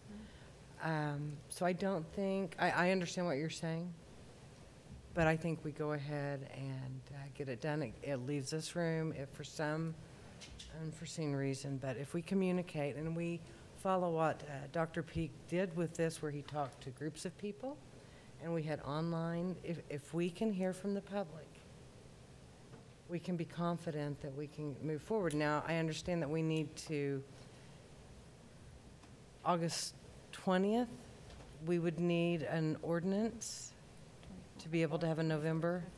Actually, you have to be 60 days out from the election date, which is November 10th. So you could actually get into the first part of September what we ideally were wanting to do was bring out a first read ordinance and a resolution for you on the August 3rd meeting, and then follow it up with the second meeting in August, just to make sure that everything is where you want it to be. And then that gave us that extra date should the scenario arise at that second meeting that you wanted to change something. So that was actually our, August 3rd is allowing us to have a fail-safe date. But, I mean, once the ordinance is ready, we can put the materials together very quickly for you to call an election. Do you know if there's any other items that are likely to be on the ballot? There's nothing that I can find right now. It's because it's an odd year ballot, Right. It's probably going to be just local elections. There won't be any state elections. I mean, we do have a franchise, a possible franchise election that could be added to it. The ONG franchise probably will go sometime in the fall, and it might be possible to put those two together. That would make sense. I guess, I mean, I won't harp on the November thing too much, but I don't know. I feel like several people said it'd be easy to get it done, and I know easy is great, but are we doing a good service by taking the easy way? I think we should at least get some feelers out. I don't think it'd be hard to develop a quick survey to say, what would you be support of this? And if it's the same, then that's fine. I'm not saying we need to raise, I'm just saying, and I think of this year when we had to find money in the budget to fund more of the roads. If we had a higher tax, we would already have more money to do that. I mean, if we continue to have a lag in that, are we gonna continue to make it up? And so I just think that we should at least see what is out there before we say, yes, let's go with the half cent. If it comes back and everyone says do the half cent, absolutely, let's do that. There's no reason to put some on that's gonna fail. But I don't think we should make up the mind for the citizens without at least seeing how they feel. That's how I agree with you. I do. I think we need to hear more. Can we do a 3-week survey and do this on August 20th and still be able to have an ordinance at the second August meeting? Yes, ma'am, if that's the date you want to, but realize you will have the second meeting in August, and then I guess it's the first meeting in September, and I don't know how that's timed based on Labor Day, but that would be your last possible date to make that election day. The November, but we still have next year. Yes, because you're not allowed to go on the December docket. And there were some changes in the last legislative session to the permissible dates for municipal elections. And if you don't go in November of this year, the earliest you can go is February of 2016, and after that, it's April of 2016. And then we're in the council election cycle, so you might as well put it off till then. Each year, the number of dates that are allowable for municipal elections continues to shrink, and that's happened again with this new legislation. But when I say, I'm thinking just a small survey of what would you feel is an appropriate range. We could give it to the chamber, we could send it out to clubs, we could, send it to whoever and try to get some responses. I'm not thinking, and we don't have to do 3 weeks. I mean, we could do a 2-week survey and then still have something on August. And putting it online like we've done for other things, the HOA, people to And we might even register get a lot more response because it's right on the cusp of Perkins Road, so people might be looking for something on our website that they normally We wouldn't could be put going to. information on the website. We'd probably set up a Survey Monkey type survey. Run it for the next 3 weeks. Probably have a fairly large, a lot of people out of town right now, but we could still, run Well, I'd for like 3 to weeks. send it out too, though. I don't want to just stick it on our website. I want to put it to groups. I don't want to I want more people. So I would like it to go to HOAs. We have the HOA emails Mhm. now. We have chamber emails. We have other clubs' emails. Send it out, see what responses we get. I mean, put it on the website too, but. Talk to civic groups, I think, would be important. And then I guess we could measure at the end of 3 weeks if we think we have enough information to move forward. We need to hear from the public. I don't want to make this decision without the public. Because, John, at that first meeting in August, we could, I mean, the ordinance isn't gonna be much to change from last time, right? Well, actually, the purposes for the use of the tax will change somewhat because the previous incarnations of the tax had specific road projects in them. And part of the recommendation is to give you more generalized authority to administer the tax this time, where you can do lots of, there are more neighborhood type projects, there's more upgrade type projects and things like that. So you're not pinpointing specific things. So that language has to be changed. I was pondering the thought of maybe reading a title on First reading. the first meeting, and then we could do the proclamation and an actual fleshed out ordinance on the 24th. That would be possible.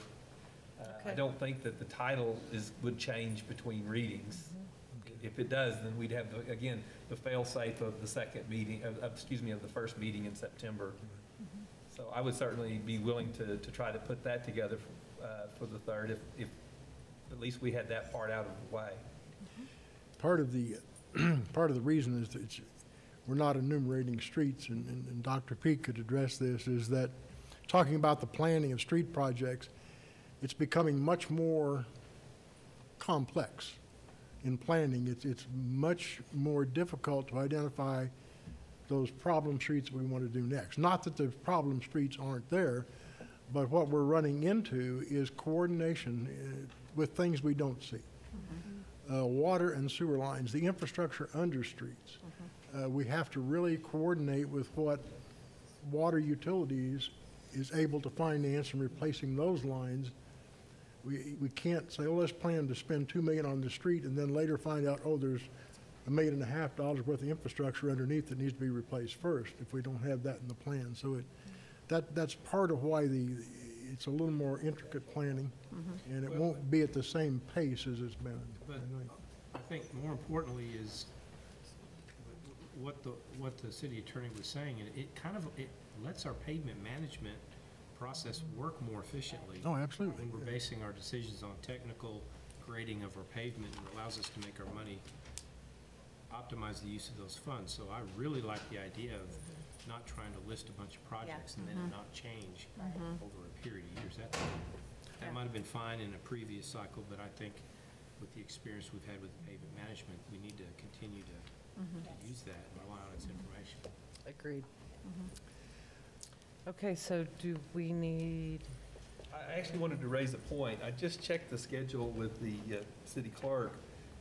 The council has regular meetings scheduled for the 3rd and the 17th of August, and then a study session scheduled for the 24th. We've reversed those. We've moved the study session to the 27th, and we're going to schedule the regular on the 24th.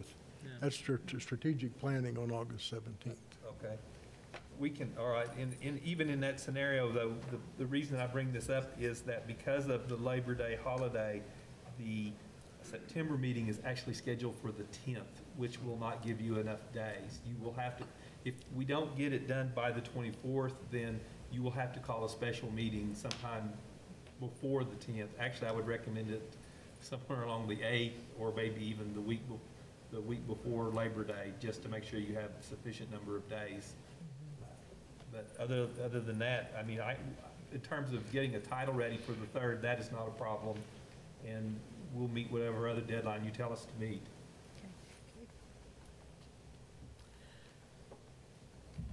So not necessarily looking for a decision tonight. We're going to do a survey, and we're going to attempt to have results back so that you have information for the 24th so that we can maybe go forward with the November election. Does that? Mr. Dorman will prepare a title resolution for the 3rd. Is that correct? Title ordinance. Title ordinance, yeah. and what would, excuse me. what's the earliest that we could get a survey online and survey literature that we could start? Is a week? It's going to be a fairly brief survey, which is what I was wanting to ask. So in the survey, do you want to ask questions about various rates? Do you want to ask questions about various length of term? Or which which factors do you want the public input? Do you want a 0.5% or 5/8? I would say or just 3/4? rates. I don't think term. Rates, will- I don't think either. term- I think Terms isn't gonna the go to term- people, I don't think are gonna, I think it's the matter of the amount that can be. Okay, well, I just want to make sure that we don't, Of backlash or negative on what current is, so why not keep it as simple as, would you like to see the Yeah. current continue at another 10 years at a 0.5 cent? Yes or no? And if you get a lot of no's, then you go back and figure out, okay, what is the, I mean, But I also think we should have, would you be in favor of? right, right. Yeah, 3/4, 1 cent. Are we gonna do both of those, or, you know, I don't think know. I Keep don't it agree. I simple. think you keep Keep it it simple. simple. You're gonna hear the pros and cons based on that simple question. If you get a lot of no's, we don't, then you go Yeah. back and figure out, okay, then what are they thinking? If we're trying to do it in this time frame, I think what we're wanting to know from the public is, are they wanting this to continue as is for another 10 years, yes or no? So you're saying just two Wait. simple questions of, That's, I mean, it could even be one question of, would you support 0.5 cent, which is the current rate, or increase of 3/4, or an increase of 1 cent, which I don't think anyone would want that, but, and then there could be a comment section, if anyone wants one. Why don't you send it to counselors before? okay, yeah, I can get a draft out to you tomorrow of the questions. And I'm guessing we can, first of next week, we could probably get notice out and have the survey active. And again, when I said website, I mean, we'll do a media release, we'll do all of our social media, Twitter and Facebook and all the others, as well as direct contact to organizations, so. Mr. Dorman, we could even put the ordinance that has the same amount in place on the 3rd, and if we get the response of keep it, we could just vote on it then, right? Yes, sir. Would you guys want to do that? That way we could be on time frame, and Yes. if we get the responses that say keep it the Keep it same, then, we keep- just move go with forward. that. If it says change it, you could just change out. We can amend Because it. we're not, You since can we're not amend, doing you the can amend for project. the second reading, yeah. Sure. That way we can be in time, exact time frame That's what I for was- everyone wanting to do November, and great. And second reading would be at the end of August, so we're in, yeah. Okay. Okay, we start on a survey. All right, thanks, Sean. thank you, Thank Mr. you. McClenny. Okay, that moves us to item D, form-based code financing plan, Phase 3, CC-15-83. All Mr. right. Foley. Mrs. Dennison, this, Good. have one more piece of the form-based code, the financial part. It's been the most difficult, I think. I appreciate the opportunity to come back before you again to discuss a piece of the form-based code. This is the Phase 3, the financing option of the public realm. If y'all recall, Phase 1 was the actual text and graphics. Phase 2 was the regulating plan, which was like the zoning map for the area of the corridor redevelopment area. And this is Phase 3. Phases 1 and 2 actually had an effective date of July 1st. Phase 3 asks, as you have seen in your report, it asks for 3 responses of council, guidance from council on 3 specific questions. And I will go through those right quickly, and then we can have a little discussion. Question 1 is if the council wishes for the city or the developer to be responsible for the public realm improvements. Question 2, would the public realm be pieced together, property at a time, or block at a time, or a 50-foot strip at a time, or all together? This, of course, comes in response to the answers to the first question. And then if the city is responsible, how would the financing occur on the city's behalf utilizing the public funds that the city has? You also have in your report options for financing. And these are just some of the financing options that are currently available to the city. These are outlined in your report specifically, but if you have further questions, I or Aaron would be able to address those questions for you. I would like to say that the citizen committee that we had helping us to develop not just the corridor redevelopment area, but the form-based code Phase 1 and then the regulating plan Phase 2. They also took a look and had a discussion on the financing options of the public realm. And their suggestion is that the city be the responsible party. And in your report, we have also outlined a number of the reasons for that. They can be done block at a time, not a 50-foot strip at a time, and be scattered and have a non-consistent or inconsistent look about them. Can also help spur development in this specific area when the city is going in and making those improvements at whatever range of options that the city can do. And with that visual appeal, that in and of itself can have the property owner or the developer look at that piece of property as much more appealing for redevelopment and reinvestment. So I will be happy to open for discussion and go back to our 3 questions. And these are not easy questions. That's why we're throwing them out first. So city has to be able to find a way to pay for it if the city develops it. Yes, ma'am. If the decision is if the guidance from the council is to develop a policy for the city to be responsible for the improvements in the public realm, then yes, the options that you saw on that colored slide would be what we would develop with conversation from the council and bring back to you. Currently, and this may help in some of the discussions and some of the consideration, currently, whenever any public improvements are required in a development, the property owner or developer is the responsible party. For instance, additional enhancements to a street, turn lanes, for example. If the water capacity does not meet their demands that they are going to have because of their development, they, as the private developer, are responsible for upsizing the line or extending a new line. So those are examples. Under this, with this being a little bit different, because we have taken a whole area of the community and applied this vision to the community, that opens up the option for the city to be a partner in the redevelopment and rehabilitation of the area in the public realm.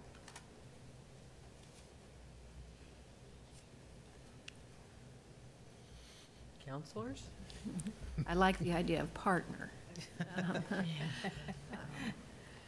What were the, go over again, why, the people who made the suggestion that they like the city to do this, their reasoning?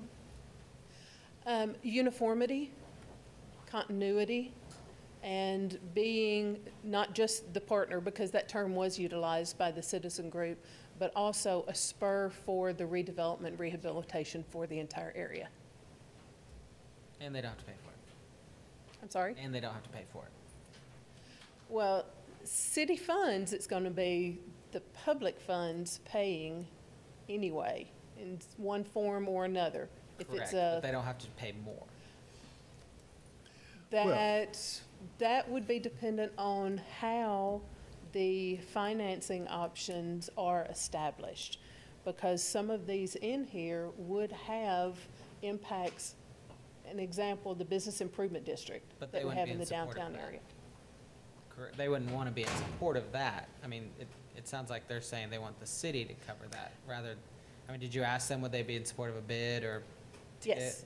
What was that response? Yes, there's quite a bit of conversation.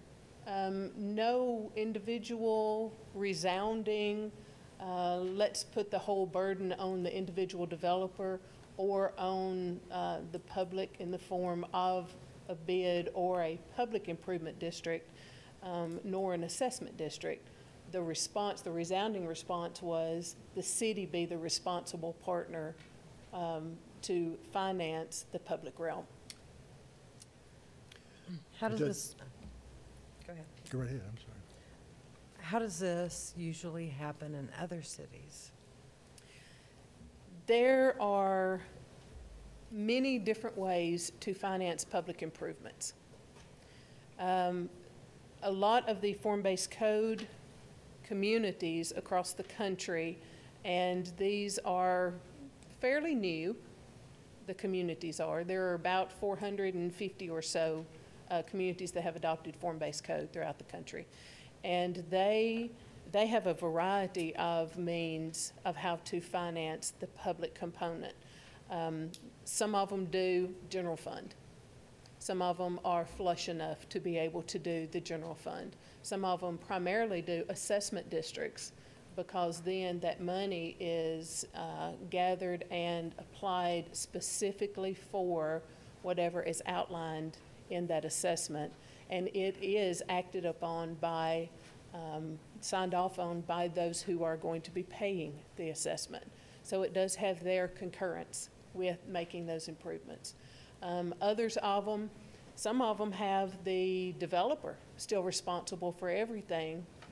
And that was a really hard discussion to have with the citizen group. And Vice Mayor, you can add in if you'd like to, because she served on the committee at the time. The difficult part of that discussion is a developer is coming in and they are spending a lot of money to rehabilitate a piece of a block, not a whole block, just a piece of a block.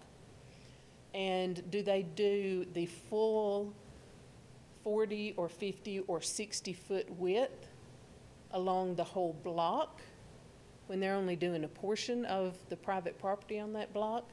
Do they only do the length of along their road frontage that they've got for their piece?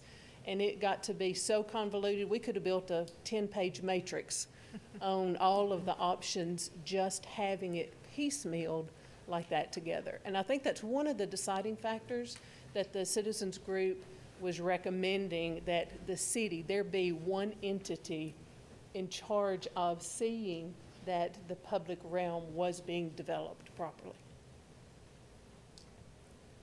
Mayor? I'm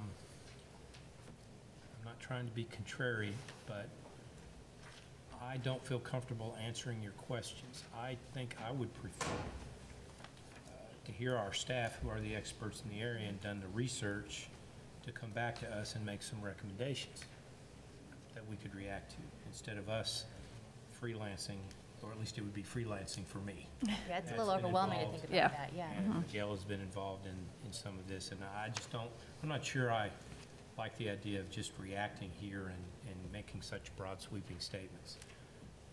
And part of the reason why I feel that way is I could say the answer to each of your question is it depends.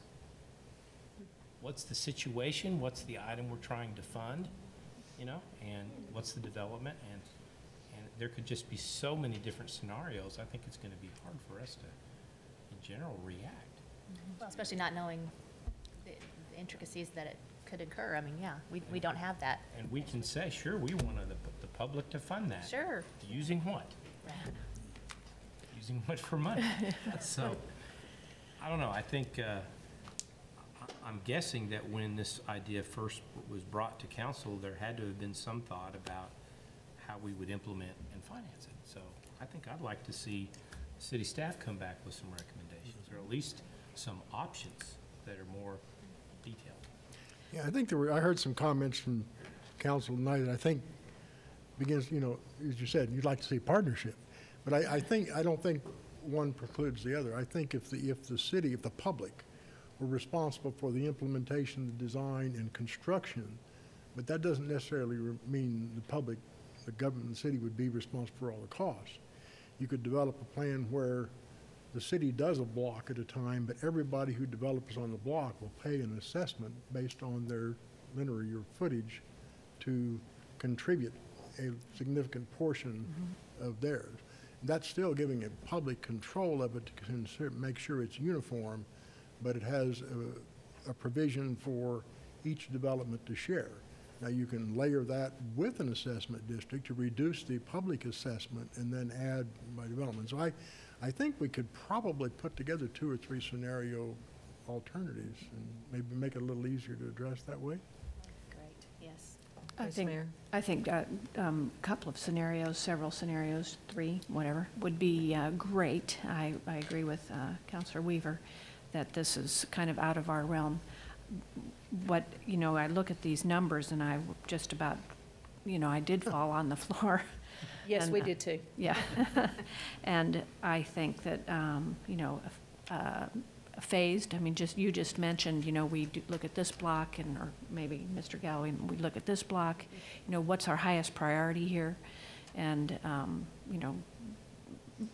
line it out over several years or months or weeks, whatever, and would be reasonable. One thing that is extremely successful in the Business Improvement District outside of the assessment that the city collects is the availability to have fees waived for the redevelopment, and it has just gone through the roof.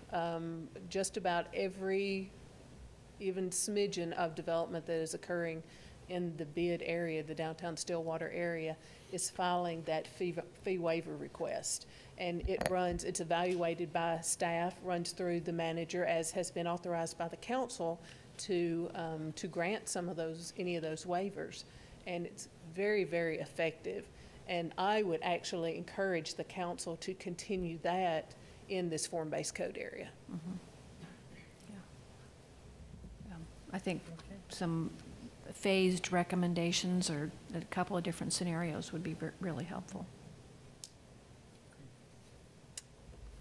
Okay. Okay. Is that what you needed? Yes, ma'am. I can do that.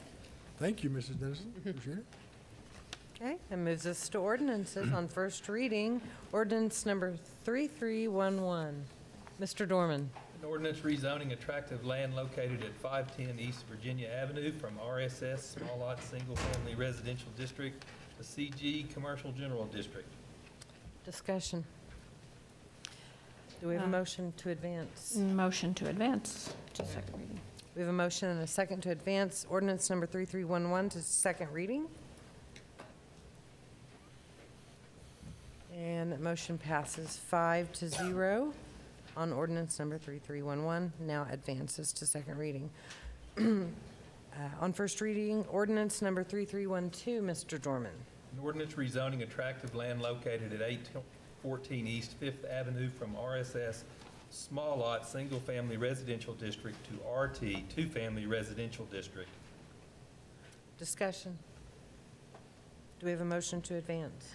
Motion to advance. Second. We have a motion and a second to advance ordinance number 3312 to second reading. Please vote. And that motion also passes 5-0 to advance ordinance number 3312. Item number C, on first reading, ordinance number 3313, Mr. Dorman.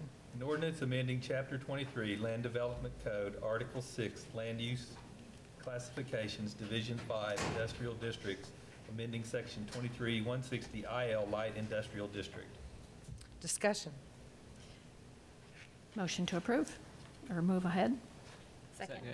We have a motion and a second to advance ordinance number 3313 to second reading. Please vote. And that is approved 5-0 to advance ordinance number 3313. On first reading, ordinance number 3314, Mr. Dormand. An ordinance amending the Employee Retirement System Defined Contribution Plan for the City of Stillwater, Oklahoma by adopting a revised and restated retirement plan, providing retirement benefits for eligible employees of the City of Stillwater, Oklahoma, providing for purpose and organization, providing for definitions, providing for eligibility and participation, providing for non-alienation of benefits, loss of benefits for cause and limitation of benefits, providing for employer and employee contributions, providing for accounting, allocation, and valuation, providing benefits, providing for required notice, providing for amendments and termination, providing for transfer to and from other plans, creating a retirement committee and providing for powers, duties, and rights of retirement committee, providing for payment of certain obligations, providing for duration and payment of expenses, providing for effective date, providing for vesting schedules, providing for a fund to finance the system to be pooled with other incorporated cities, towns, and their agencies and instrumentalities for purposes of administration, management, and investment as part of the Oklahoma Municipal Retirement Fund, providing for payment of all contributions under the system to the Oklahoma Municipal Retirement Fund for management and investment, providing for repealer and severability, adopting those amendments mandated by the Internal Revenue Code. Discussion. Do you want a quick explanation since it hasn't been discussed? Yes. This is our municipal retirement fund we participate in for our employees. It's a defined contribution plan. Previously, employees, and we're a pool in the state, there's hundreds of employees, they could choose their different investments on a monthly basis. We've had several of the organizations, in fact, Stillwater Medical Center is a member, and they were a big factor in requesting that the retirement fund change to allow employees to make daily decisions in the investment of their retirement fund. So all of this is to say they're going to change from monthly to a daily option, but they have to cover all these things in renewal. So that's what it's for. That makes it a lot easier to understand. Yeah. Okay. Advance. Second. We have a motion and a second to advance ordinance number 3314 to second reading. Please vote. And ordinance number 3314 is now advanced to second reading with a vote of 5-0. On first reading, ordinance number 3315, Mr. Dormand. An ordinance amending the employee retirement system, defined contribution plan for the position of city manager for the city of Stillwater, Oklahoma by adopting a revised and restated retirement plan, providing retirement benefits for eligible employees of the city of Stillwater, Oklahoma, providing for purpose and organization, providing for definitions, providing for eligibility and participation, providing for non-alienation of benefits, loss of benefits for cause and limitation of benefits, providing for employer and employee contributions, providing for accounting, allocation, and valuation, providing benefits, providing for required notice, providing for amendments and termination, providing for transfer to and from other plans, creating a retirement committee and providing for powers, duties, and rights of retirement committee, providing for payment of certain obligations,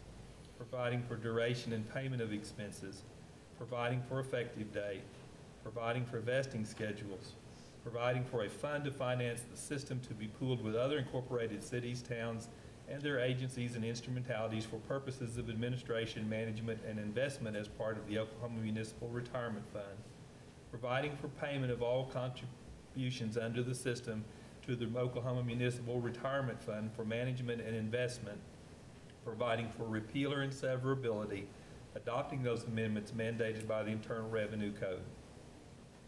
Discussion. Motion to move to second reading. Second. We have a motion to advance ordinance number 3315 to second reading. Please vote. And ordinance number 3315 now advances to second reading with a vote of 5-0. That moves us to second reading. On second reading, ordinance number 3310, Mr. Dorman. An ordinance amending the Stillwater City Code by amending Chapter 23, Land Development Code, Article 21, Oil and Gas and Disposal Regulations, by repealing in its entirety Sections 23.410 and 23.411, and by creating new Sections 23.410.1, Findings of Fact Authority, Section 23.410.2, Definitions, Section 410.3, Oil and Gas Well Drilling and Development Generally, Exceptions, Section 23.410.4, Specific Use Permit, Site Plan Requirements, Additional Submittals, Notice, Section 410.5, Mitigation and Restoration Plans, Section 23.410.6, Standards for Oil and Gas Well Drilling and Completion, Section 23.410.7, Standards for Oil and Gas Well Production, Section 23.410.8, Insurance and Indemnification, Section 23.410.9, Bond or Irrevocable Letter of Credit, Section 23.410.10, Transfer of Specific Use Permit, Section 23.410.11, Inspection, and providing for severability. Discussion. This is the, essentially the identical ordinance that you read on first reading with a few minor amendments, and I'll run through those very quickly. I did provide you a copy of them, but based on comments that we've gotten up until 4 o'clock today, we wanted to make sure that we made a few clarifications. In section 23.410.2 in definitions under the heading of protected use, after the word center, the period following the word center, we've added this sentence that says this definition does not apply to any structure constructed in the proximity of a producing well drilled after the effective date of this ordinance as set forth under subsection 23.410.6A5. In section 23.410.6A3, in the fourth sentence, after the word of, we've added the words to the nearest outside wall. In section 23.410.6A5, after the word operator and the period following that word, we added this sentence, said distance shall be determined in the same manner as set forth in subsection 23.410.6A3, except that the closest permanent structure located on the production site shall serve as the initial point of measurement. In 23.410.6B5, the word, in the first sentence, the word prevent is replaced, the word minimize replaces the word prevent. 23.410.6B6, the word minimize, it replaces the word prevent in the first sentence. And in 23.410.6B9, the first sentence of that section now reads, the operator shall utilize secondary containment measures in accordance with OCC regulations. In the absence of such regulations, and then the remainder of that section remains intact.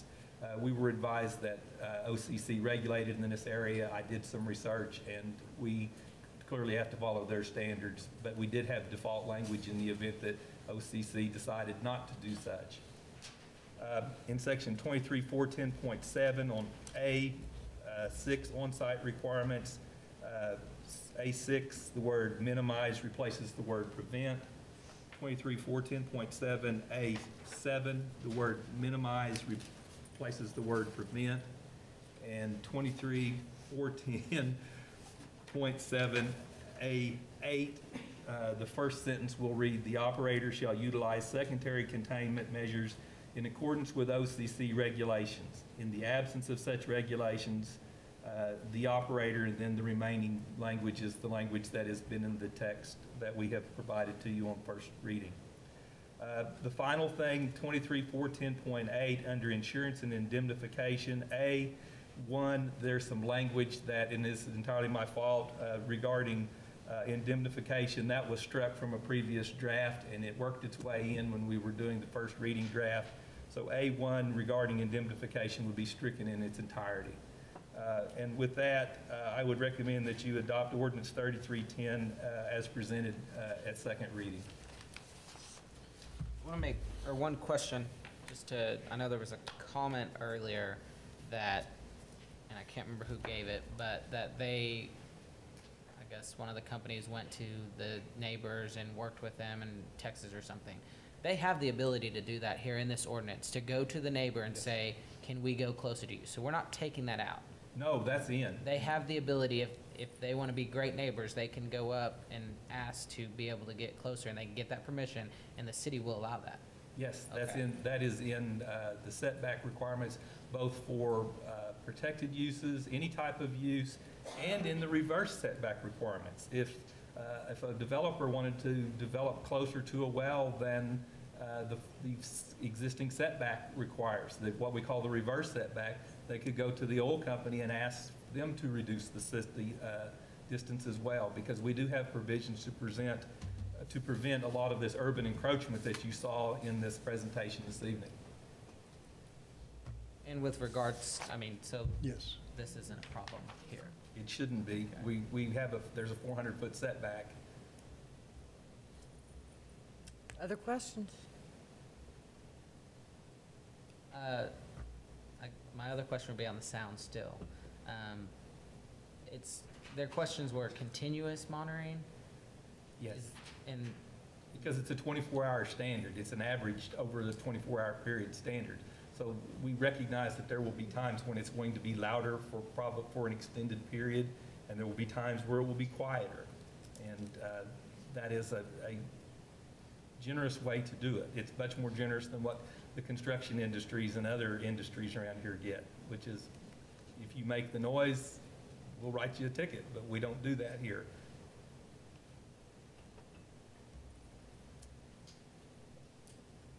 Okay. More questions? Do I have a motion? To adopt. Motion to adopt ordinance 3310. Okay, and do we have to state this in a certain? Just motion to adopt 3310 on second, as presented in second reading. As presented on second reading.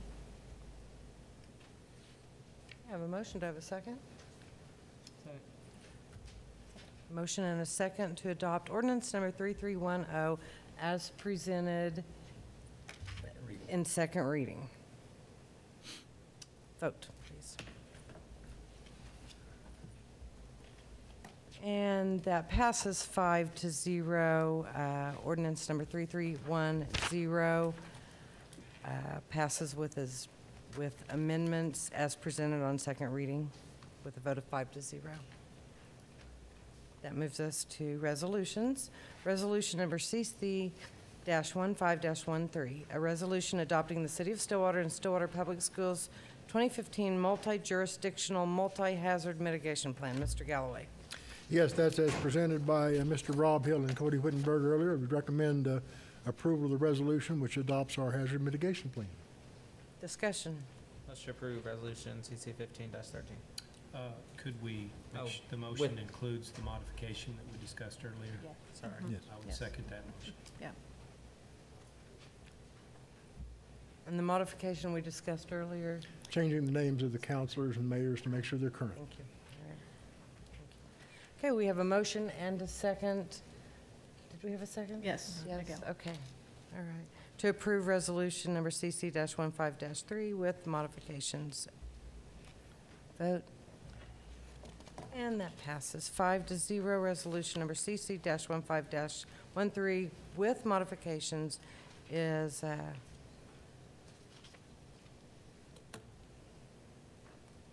passes with a vote. All right. Resolution, item B, resolution number CC-15-14, a resolution requesting that the Board of County Commissioners, Payne County, Oklahoma,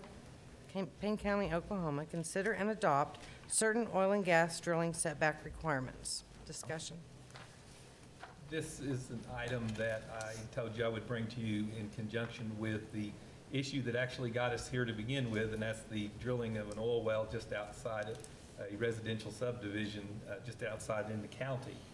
And this is a very simple resolution. We're simply asking the Board of County Commissioners to adopt setback requirements similar to what the city has when you have residential subdivisions in unincorporated areas of the county. So this would protect some of the residents who have been here month after month from the county. You weren't able to help them, obviously, because of extraterritorial jurisdiction. We're not telling the county commissioners what to do, we're just encouraging them to consider it. Right. We're just asking them- Legislation has now enabled counties to do that, which I'm not sure they had clear authority before, but it's clear now that There's very specific authority in Senate Bill 809, and this would be a way to address those things on the city's boundaries. The companion to this too, just so I can keep track of everything, we were also going to ask the Corporation Commission to adopt some notice rules so that the city would know when the well application was pending before the Corporation Commission. The Municipal League is actually going to carry that for us. And so I did not have a separate resolution on the agenda tonight for that. Move approval. Second. All right. We have a motion and a second to approve resolution number CC-15-14. Please vote. And that motion passes with a vote of 4-1, with Councilor Nahara voting against it. That takes us to Reports from officers and boards. Miscellaneous items from the city attorney. Mr. Dorman. Request executive session pursuant to 25 OS subsection 307B1 of the Oklahoma Open Meeting Act for the purpose of confidential communication regarding the employment, appointment, promotion, demotion, disciplining, or resignation of Municipal Judge Tanya Ron, City Attorney John Dorman, and City Manager Dan Galloway. Okay. Mr. Galloway. Nothing further? City Council. We have news briefs, if each person would, we'll start with Councilor Nahara.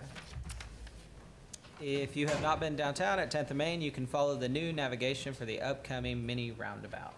And I will also say there was a comment online I saw that asked to get some more information on the roundabout, and I would learn tonight that there's a video on the city's website that shows you how to use a roundabout if you've never been involved in one. There's also a sign that shows you how to use the website or the roundabout. So stillwater.org, and you can watch the video and very helpful. Hopefully learn how to use them. Well, I also noticed that several of the businesses close to the roundabout have information at their registers, and it's obvious, and I was pleased to see that those businesses are helping us communicate. Yes. Councilor Zanotti. Yes, sir. The City of Stillwater Transportation Department is working with Meridian Contracting to rehabilitate the Main Street Bridge over Stillwater Creek, and the work will last until November. And despite the rain, it was great to break ground on the new Stillwater Energy Center last week, and it was. The center will be located at Jardeau and Airport Road. If you missed this ceremony, you can watch it online at stillwater.org and follow the news tab. And it's probably the only time you'll see me with a shovel this summer. So. Vice Mayor. You could spend a lot of time online, couldn't you, just Yes. watching all these things. Residential curbside glass recycling pilot program is at an end, but the city will continue to collect glass this week and during the third full week in August and September. In the meantime, please do complete the online survey about the program. You can find it at stillwater.org under the news tab. And finally, if you are the leader of a HOA or a neighborhood organization, consider updating your contact information with the city. This will provide another communication avenue when it comes to projects in your neighborhoods and projects within the city, like reminding people to vote. So we really need updated information, and it's just neighbors helping neighbors. So go to stillwater.org and you can update your information. We have a few coming in. We'd like to see a lot more. Yes. And I have the radio tomorrow. So.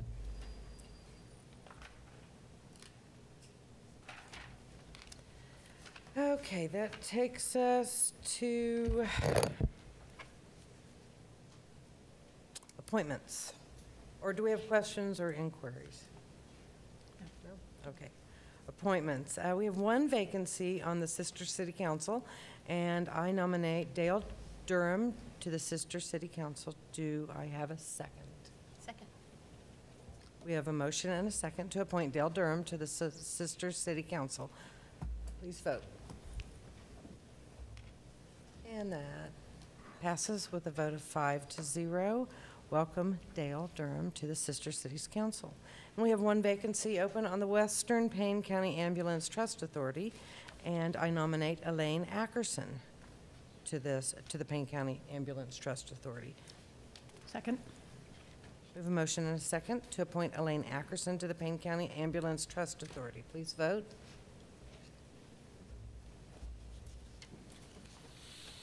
And that passes with a vote of 5-0. Welcome to Elaine Ackerson to the Payne County Ambulance Trust Authority. This takes us to executive session, so I'm going to recess this meeting and go to our SUA and CETA meetings and come back to city council meetings, but we are going to take a short break, a 10-minute break, and then come back, if that's okay.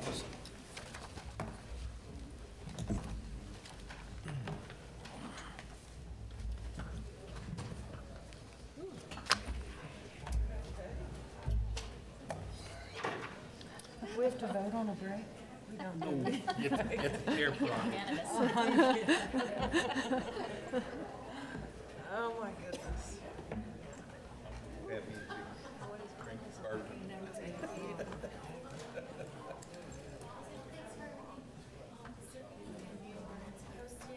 Yes. We'll have it up. You can get a copy of it as early as tomorrow. And there'll be, and then it'll publish probably later in the week. No problem.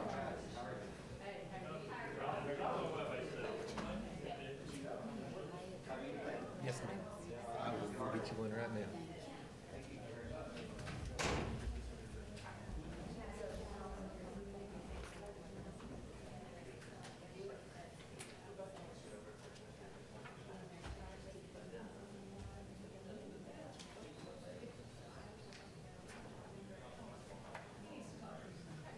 I'll get you in a second.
That's yours, right?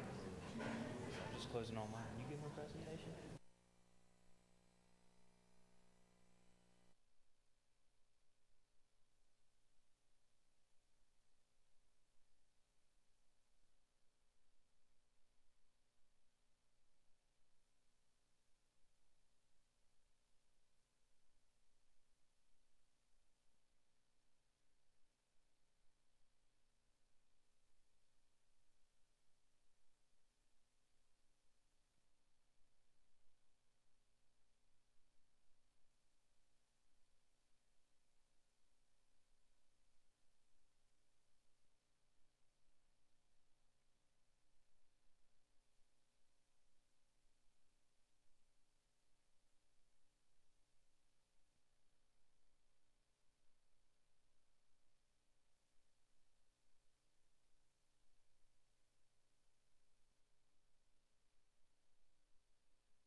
Yeah, they'll catch up.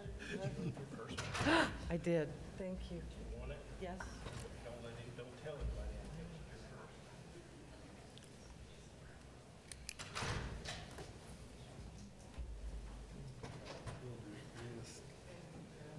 Yeah, we got that marked.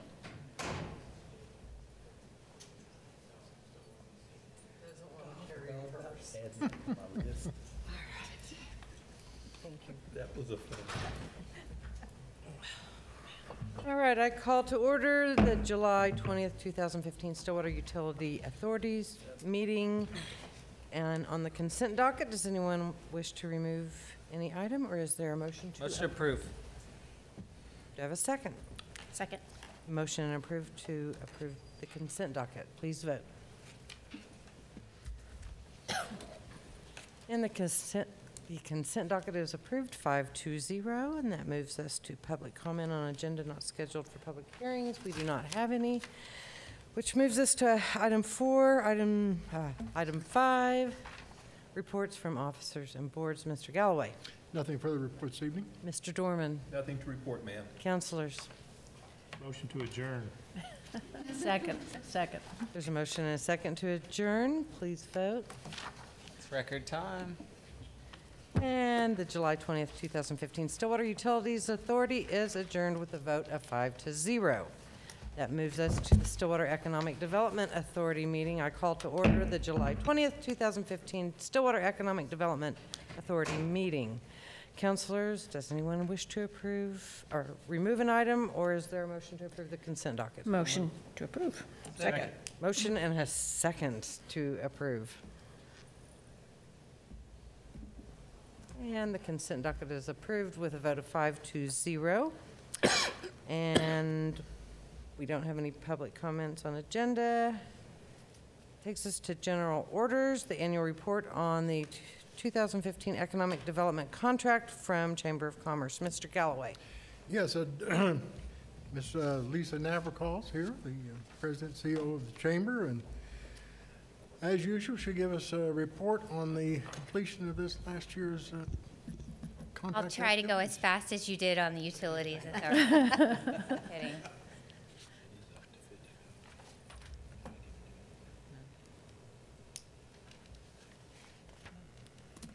Okay, Mayor Trustees, Lisa Navarcall with the Stillwater Chamber of Commerce. And also we have a couple of our board of directors who have hung in tough on this long meeting. So thanks to both of them for sticking with us in the support of the board of directors for the economic development area of the Stillwater Chamber. Thank you for allowing us the opportunity to speak with you this evening on our initiatives that the Chamber has been hard at work on over the last year. I have a brief summary to present to you, and I'll be more than happy to answer any questions. Okay, so some of our top initiatives that I'm going to review with you tonight are recruitment efforts. I think everyone is well aware that under my current job description at the Chamber of Commerce, I lead the economic development efforts for our community on primary company recruitment, business retention, and expansion efforts. We've had a struggle with our budget in recruiting an economic development person to fill this spot, and that's why I've moved into that role. I've shared with you in the past, but I'll share with you again, our current budget for this 2014-2015 fiscal year was $265,000. This year, we actually have budgeted for an increase in $300,000 to $330,000 just to meet the needs of some of the things that I feel that we need to do and to be able to budget and accomplish what we need to do. I have presented to you before, but I'll share with you again.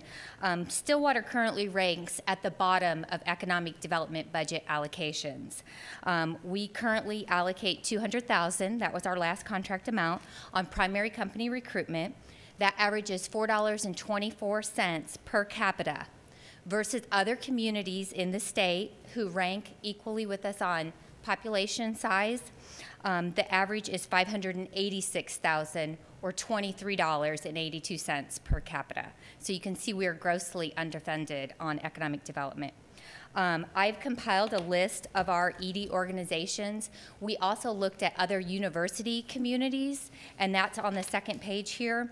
The average spent for other university communities of our size is $660,000. So I'm going to give this to Joe just to share, and while I'll continue on with my presentation. What do I get? Take one and pass it. Okay, so that's going to be a little bit about what I'm going to address. Also, retention and expansion. National statistics show that 80% of job creation comes from our own businesses expanding. We look to establish this year a specific number of businesses to visit with local companies. We've also put together a business retention and expansion survey so that when we're out visiting, we have a survey to establish a metric on those. We now have a staff person that dedicates 50% of their time to only going out and visiting with our local businesses, finding out what are their needs, what's prohibiting them from expanding, or what projects do they have coming up. Workforce development. We know that 39% of our businesses suffer from workforce development issues. So this is their number one issue prohibiting them from expanding. So this year we put together a workforce development committee, and we are in the process of reviewing what are the initiatives that we could put in place that we could assist those businesses in order for them to expand, and I'll address that in a little bit. We also finalized the development of a strategic plan. So we were going through this process last year, and so I'll talk to you a little bit about what's in that strategic plan, what initiatives that we place on economic development, and also on community planning. Targeted industries. We really wanted to not just be in a sitting and waiting zone. We wanted to target specific industry clusters that we felt would be beneficial in areas that Stillwater could grow. So I'll talk a little bit about that. And finally, then our marketing and branding for our community. And I'll touch a little bit on that and share with you what the Chamber is doing on that. Okay, so this is just an overview of what transpired this year. This past year, we generated 51 leads. These are only on primary companies that are coming to look at Stillwater that the Chamber assisted with. We had 16 new locates. You can see the business retention and expansion efforts really ramped up with 117 visits. We had 5 local companies expand. We answered 19 requests for proposals, so ODOC submitted, or site selectors that came to our community and asked us to submit on a project, and the Chamber facilitates those, and we did 19. We hosted 10 site visits throughout the year, and then we also assisted 13 local entrepreneurs with either startup information or location information. An economic impact. We've had great, tremendous investment in Stillwater over the last year. $35.4 million in new investment in Stillwater. Last year, it was $17 million. Okay, and we increased 104 jobs. So who are some of the big contributors to that $35.4 million? Of course, is this CREC, Central Rural Electric Co-op. Their new energy park and corporate headquarters is a $14 million investment. And the Stillwater Medical Center with their warm water pool fitness center and their support service on 12th Street is a $17 million investment. These are, every year the Chamber looks at and tries to target all of the new development or expansions, and this is kind of a listing of those that transpired over this past year. Each year we ask our series of questions to our businesses, and I try to report to you the answers to some of those. This is on business projected growth. So how will your organization's revenue change for the next year? And 69% expect to see revenue growth. So I think that's a positive outlook. Only 3% projected a decline. And then the next question we asked is the projected workforce growth. And how will your organization's local workforce change over the next year? And 58 expected to remain the same, but 41% expected that they would grow. And so then that brings us back to the 39% of businesses who are facing workforce issues and trying to or trying to overcome the lack of qualified employees. It's tough for us. This is our current unemployment rate. You can see that the national unemployment rate is 5.1, and Stillwater's unemployment rate is 2.5% right now.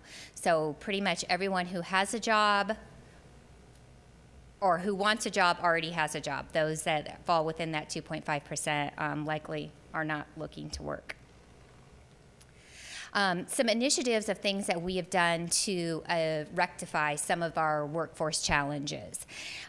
We rejuvenated the Stillwater jobs page, and that is now located on our Stillwater website. It is under the resource tab on our website, and currently we have over 90 listings on there of people looking for employees. We've also initiated a program this year called Fast Track. And what that is for the trailing spouse that comes in with their spouse who has taken a position here, we fast track their resume for them. So for example, if a professor at the university would come in and take a job and he brought his wife along or the spouse along and they were an accountant, we would take that resume and fast track it out to maybe all of the CPA firms or our major employers who would hire accountants. Okay, and so we're currently working that program, and it is available to anyone within the city of Stillwater, whether they are a chamber member or not. Okay, our strategic plan. And so we had 4 strong initiatives in our strategic plan. I'll share with you the 2 that are relevant to economic development and then community partnership. Under the economic development, obviously our #1 target is a positive job creation with average or above average wages. The retention and expansion of our existing companies. Analyzing our current labor market. Who is here, who is traveling in, who is traveling out. The certification of existing sites. I think everyone is aware that the Chamber and the Industrial Foundation are actually merging our organizations together. And part of that will be that the Chamber will acquire some acreage, some greenfield sites within the city limits of Stillwater. Now, we have had those, but we have not been able to bid on a number of projects that would be suitable for that area because of the fact that the sites were not certified or we did not have the data that we needed. So environmentals, geotech reports are the 2 main issues that prohibited us from bidding, or if we did bid, we got booted out of the project because we didn't have that data. And so what we're doing now is we're going through on that certification. We've already done the environmentals and geotech reports, and so we're now focusing on the paperwork side of certifying those sites. And then assuring a skilled workforce is available for industry needs. One component that we're looking at is possibly adding a person that would just assist us on developing initiatives that would create a workforce, so the Grow Within. So we may put initiatives in, for example, there's a STEM program that is at the 3rd grade elementary level that teaches students at that early age the importance of science, technology, engineering, and math. There's also a number of programs that are available at the 9th grade, 10th grade, 11th, and 12th grade level that we would like to see, and this might be something that this person would do. Okay, and then under the community partnership plan, we really do not have a community vision. And so our board, and if we do, I do not know what it is, and I don't think a lot of people know what it is. And so our board has tasked upon the chamber staff to work over the next 3 years in partnering with all of our community leaders on developing what is this vision. What do we want Stillwater to look like? Where do we want to go? And so that is a big task to undertake, and obviously will need to involve all of you as well as many different entities within the city. Supporting the initiatives of the stakeholders that advance Stillwater and growing awareness of the Stillwater pioneering brand. Okay, so targeting industries, I talked to you about that we had 3 sectors that we really wanted to target this year. Aerospace was one of the main sectors. This is also one of the main sectors for the state of Oklahoma. And so the mechanics, repairs, and operations conference that we went to actually has 10,000 industry professionals. We went and partnered with the state. There are several other communities that also go, but the aerospace industry equates to 7.4% of the Oklahoma's economy, so we think a great sector for us to go after. And then, of course, the unmanned aerial systems. And we attended the AUVSI conference, and it is on robotics and unmanned systems. And we actually have a number of businesses that are here in Stillwater that also participated in that conference, besides Oklahoma State University. And then the city and the chamber are actually partnering for a second year to bring in the WBT conference, which is emerging technology in the unmanned aerial field. And so we will host that again at Oklahoma State University. And then the third area is the bioscience sector. And we attended the Bio International Convention. And we have about a dozen companies that are located here in Stillwater that deal in biosciences, from egg to animal health to electromagnetic technologies. And a very fast-growing industry, and I think a lot of potential room for us to capitalize in because of our ag-related biosciences. And okay, move to the branding component. So we assisted in the brand development itself, but we've also begun to utilize some of the marketing on the economic development side. These are initiatives that we haven't been able to do before as far as marketing the Stillwater itself from an economic development standpoint. We have not had the budget, we have not allocated funds to do it. And so this year we just took that step out, and we have. And so we've done a number of different publications, utilizing some of the new brand. In the birthplace of Oklahoma, breaking new ground comes naturally, so really utilizing on that. We're emerging, we're the pioneers, we're leading the frontier, we're developing new. And then also the exploring, in a town founded on the American frontier, exploring new territories. So we use that on a lot of the bioscience stuff that we put out, and also on the unmanned aerial.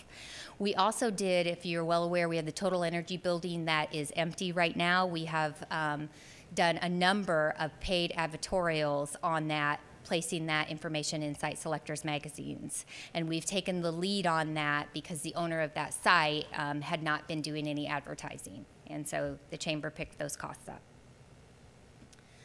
Then here's just some of the pieces that we're doing. Of course, the pin, and changing out our cards. And then we've also put together, this is a piece that we were lacking, is that community demographic and economic profile. We just sent this to print. And so this talks about our business environment, our workforce, our sectors, all of the information that a site selector would need to have at one quick glance. And so we designed this, we outsourced the printing, and hopefully we should have them here in a couple weeks, but it'll be on our website. And then also we'll utilize those when we go to conferences or we're visiting with new companies or site selectors or developers.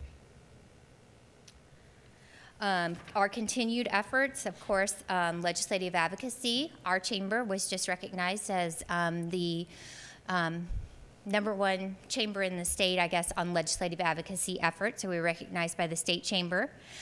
We also continue our small business training efforts. Of course, commercial airline development, economic development, social media. This is really putting Stillwater out in the forefront. And our economic development increased, our social media increased 28% over last year.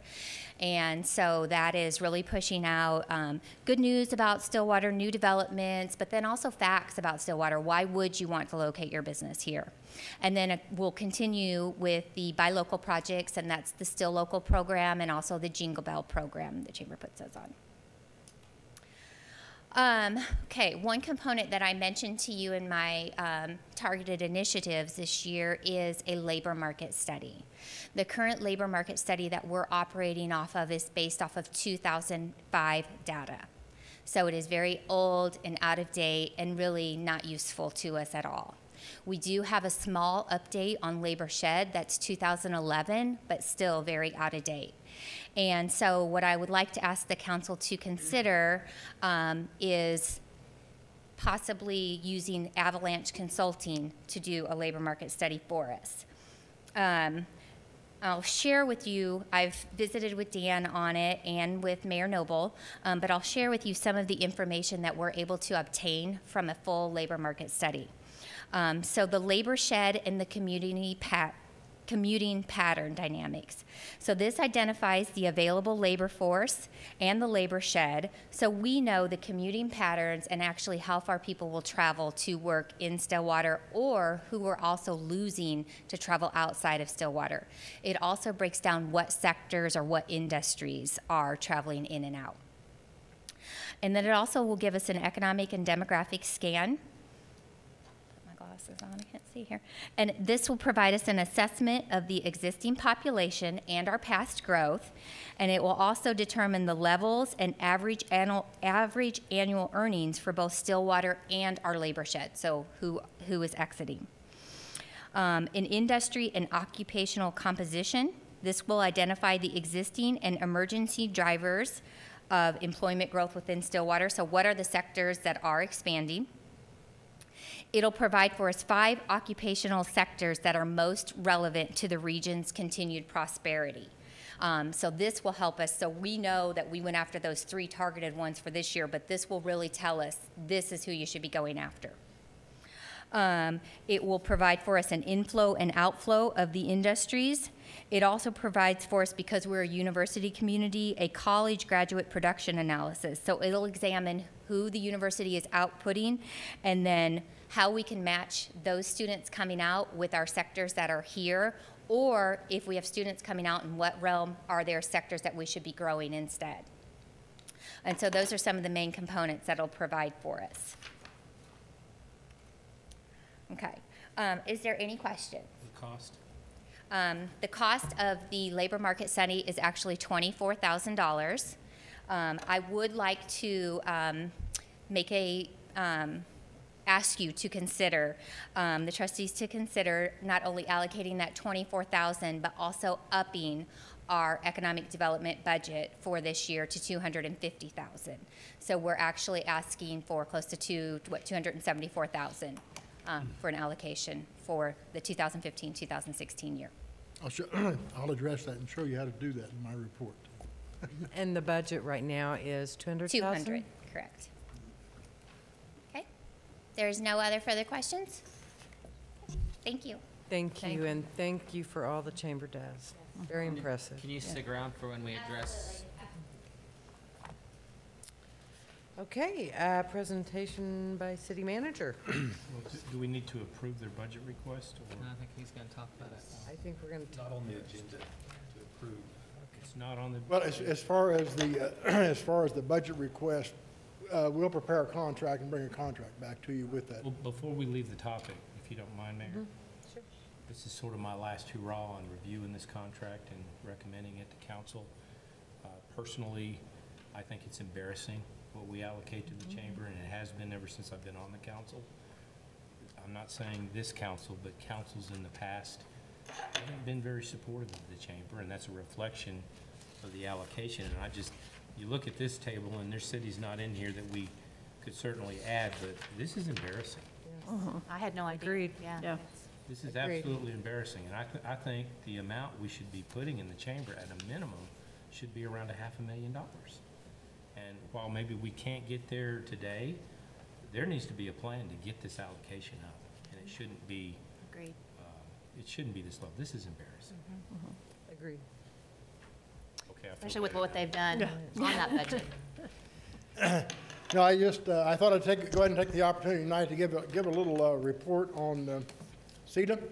Some of the council members, the vice mayor had a couple of questions about the budget, and started trying to put some answers together. And I thought, well, it's a good time to kind of review what CETA is. A lot of people maybe at home don't know what CETA does or what it's supposed to do, and maybe some of the newer trustees, a little refresher course might be helpful. So I'm going to go through pretty quickly. But the CETA stands for the Stillwater Economic Development Authority. In 1990, February, that was first created. It wasn't called CETA at that time. At that time, the then mayor and councilors formed this Economic Development Trust, but it was entitled the Stillwater Industrial and Redevelopment Authority. I'm still struggling with where the name came from. It was called SIRA. It was not extremely active at that point, but it was created so that the city would have the ability to participate in some economic development programs authorized by the state statutes for city trust. But you could not do it as a city. You had to be enabled as a trust to do that. So SIRA was created in 1990, and we'll talk about it a little more. In November of 2012, it was changed. It was amended, the first amended trust. The trust was no longer called SIRA, but became known as CETA. That was the first primary change when it was amended, was to change the name. We did some informal surveys at the time. People didn't understand what SIRA meant, Stillwater Industrial and Redevelopment Authority. It was, again, created to give us the ability to work with industry, but also some redevelopment projects, but it was not a very well understood. When you read the entire indenture that was adopted back in 1990, it's a complete, full-blown economic development authority, but the name didn't really imply that. The second change is that in 1990, the state statute was called the Central Business Redevelopment Act. That was the act under which you could enter economic redevelopment and development agreements with businesses, with developers. It was laid out in the state statute. That state statute was later amended in the early 2000s to the Neighborhood Redevelopment Act. So when we amended the trust, we made a change in that reference. And that's basically the only two changes that we made in the trust, was change its name and change that venture. If you look at the trust, why do we create one? The trust, you all, the trustees, are to act solely for and on behalf of the beneficiary of the trust, and the beneficiary is the city of Stillwater. When you read the purpose, you have to do a little interpretation, in my opinion. It says the prevailing purpose is to assist the beneficiary and the state of Oklahoma, as well as private entities, agencies, and citizens, in making the most efficient use of resources to meet the needs and lessen the burdens on government and stimulate economic growth. Now, when I read all the purposes and things that we do in the document, I think to reduce the burden on government. What is the burden of government? The burden of government is to collect taxes and rates from our citizens and deliver services to them. The burden is often one of limited resources and our people having limited resources. To me, lessening the burden on government is to improve the economy such that we don't have to increase taxes, so that we don't have to raise rates. If you can grow your economy, those revenues will increase so you can provide service without having to extract more from your citizens. So I think that's kind of what it's there for. Let's try to take part of our money to make money instead of asking for more taxes. So that's the way I interpret the purpose. What can the trust do?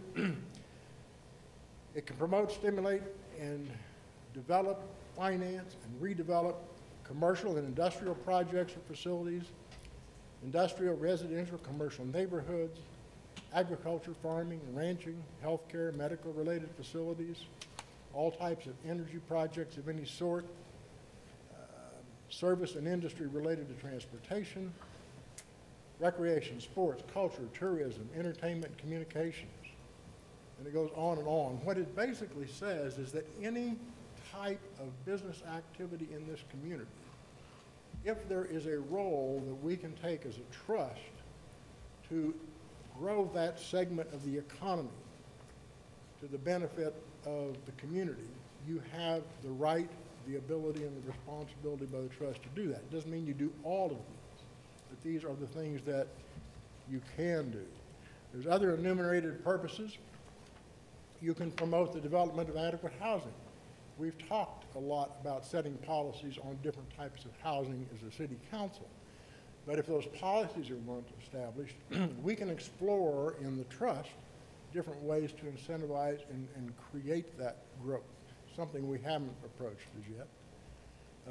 Hold, maintain, and administer property. You can take any property that the city wants to give to you, and you have the right as trustees to manage it and operate it and do with it whatever the city as beneficiary would like for you to do with it.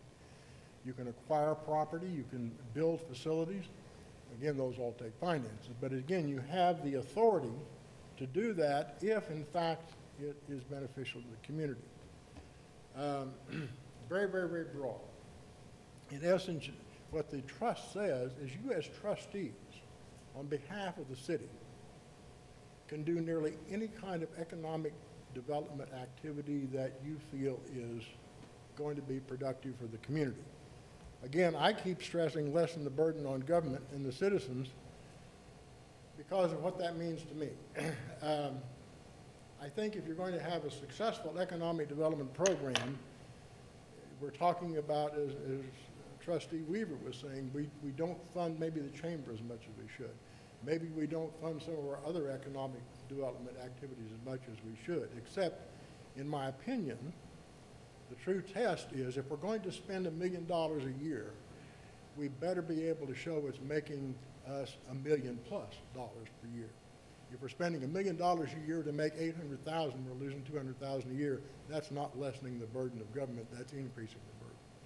So I'm really, and I think the kind of reports we saw in the chamber tonight, you begin to see the return on investment. When you count the number of jobs and the amount of investment in the community, you compare that to what we're spending, that begins to show you the return on investment. It's the same thing when we talk about our retail incentives in our TIF districts.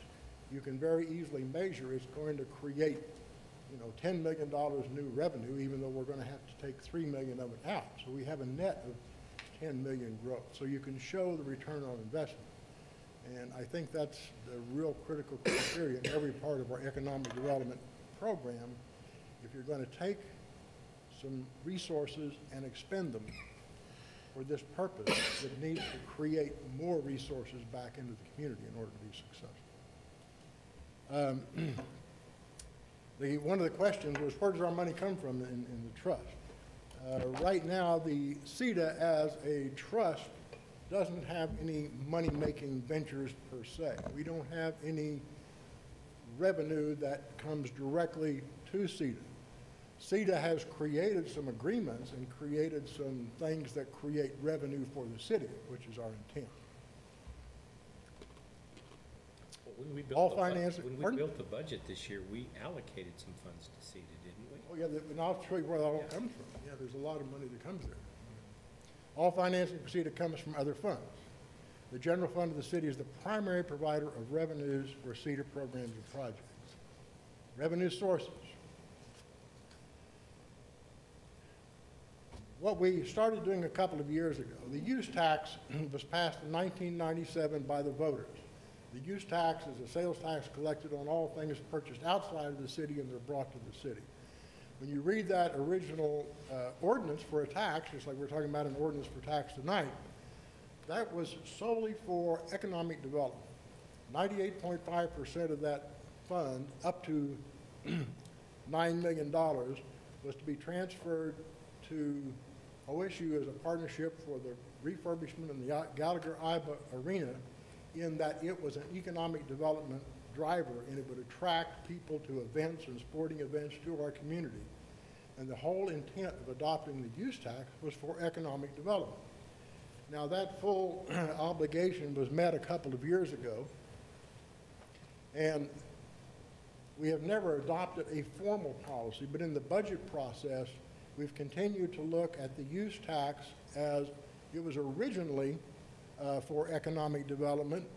It is an ideal source, in my opinion, to continue that original concept. If the voters approved it for economic development at that time, I think it's legitimate to continue to use a portion of it for economic development, if the use of the money can make more money than you spend.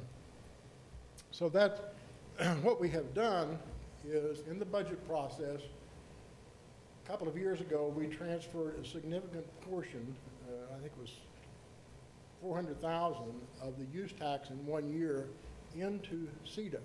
Now, we have not used all that, and we did not transfer any use tax into it this year because it's been sufficient to fund a couple of years. When that is depleted, we would consider looking at the use tax again. Or, we'll talk, this is a subject for another meeting, it kind of goes along with the comment that Trustee Weaver was making. If the council were to develop a policy regarding the use tax and we set some percentage of, let's say 50% of the use tax would be continued to be dedicated to economic development, it would become that regular annual source for our economic development programs. It would be a phase of that plan to begin to fund our overall economic development program, including the chamber contract and our other programs, to be more competitive with what other cities are doing. Another source is the hotel tax. Again, the hotel tax was passed by ordinance, and that tax is to be set aside and used exclusively for the purpose of encouraging, promoting, and fostering conventions, conferences, tourism, development in the city. That's directly out of the language of that ordinance, and that's what we've always done. Again, taxes can only be collected by the cities. CEDA can't collect a tax, and neither can SUA. Trust can't collect taxes. But CEDA, being that as a trustees, you have that economic development responsibility to say, how do we use this economic development tax in such a way as it can generate a greater return on investment? So the city now transfers the hotel tax to CEDA because the city does not have any economic development programs. Only the trust has economic development programs. The city is not authorized by statute to do economic development. The trust is. We also created the bid district in 2007. It's a special tax assessment on 22 blocks downtown. Some 220 plus property owners are in a special assessment district. They are assessed every year. That money is restricted by that ordinance for economic development of the bid district. There are 7 very specific purposes it can be used for in that ordinance. It can't be used for anything else. That money is transferred to CEDA, and the bid board and the bid coordinator and the city manager oversee that to make certain all those funds are expended exactly in accordance with that assessment. There's another source of funds that go into CEDA. As I was saying, the city does not enter economic development agreements. CEDA does, but we do it on behalf of the city. For example, the recent TIF district and the TIF agreement is a CEDA agreement. CEDA has provided several sales tax incentive grants in the bid district. That was a part of the city's commitment when the bid district was created. Many stores open up. They are new. They're creating new revenue for the city. For every $3.50 they make us, we return $1 for a period of time to an incentive agreement. Again, CEDA doesn't collect the tax, but you, as trustees, are the ones who can enter that agreement. So you enter the agreement, and the agreements are worded to say CEDA is committed to Company X that for the first 7 years you were in business, this is typical, it's not all of them, for all the new sales tax that you generate, we will return to you 1%, an amount equal to 1% sales tax until you reach a full return of $50,000 or some other limit. You need to keep in mind when they're getting $50,000, we're getting $150,000 or $200,000 new revenue over that. But in order to make that work, the city collects those sales tax, the city monitors those sales tax, and each year during the budget process, one of the appropriations that you make is a transfer to CEDA. We calculate the estimated amount those agreements will generate, and we transfer a portion of the sales tax to CEDA so you can honor those agreements. So that's the way that works. Programs and functions. the way we set up the budget in CETA, with all that I've just talked about, we divided into three major divisions. What we call the General Economic Development Division. It was in the budget this year, and I'm going to review the budget with you so it's a little more clear. That includes our in-house consumer or retail development program. Angela McLaughlin is the Consumer Business Economic Director. It also includes our contract to the Chamber, and it includes our any other general economic development activities that you as trustees we decide to take on during the year. The Business Improvement District is in a separate section of the budget in CETA. That includes all of the assessments of all of the people in the district.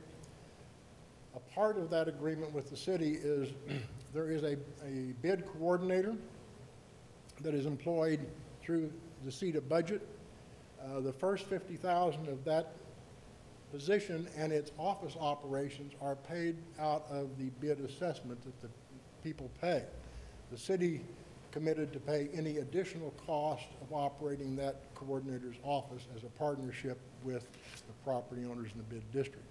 So if that office operation, salaries and phone and support services cost $80,000, the businesses in the bid district are paying $50,000, the city's paying $30,000.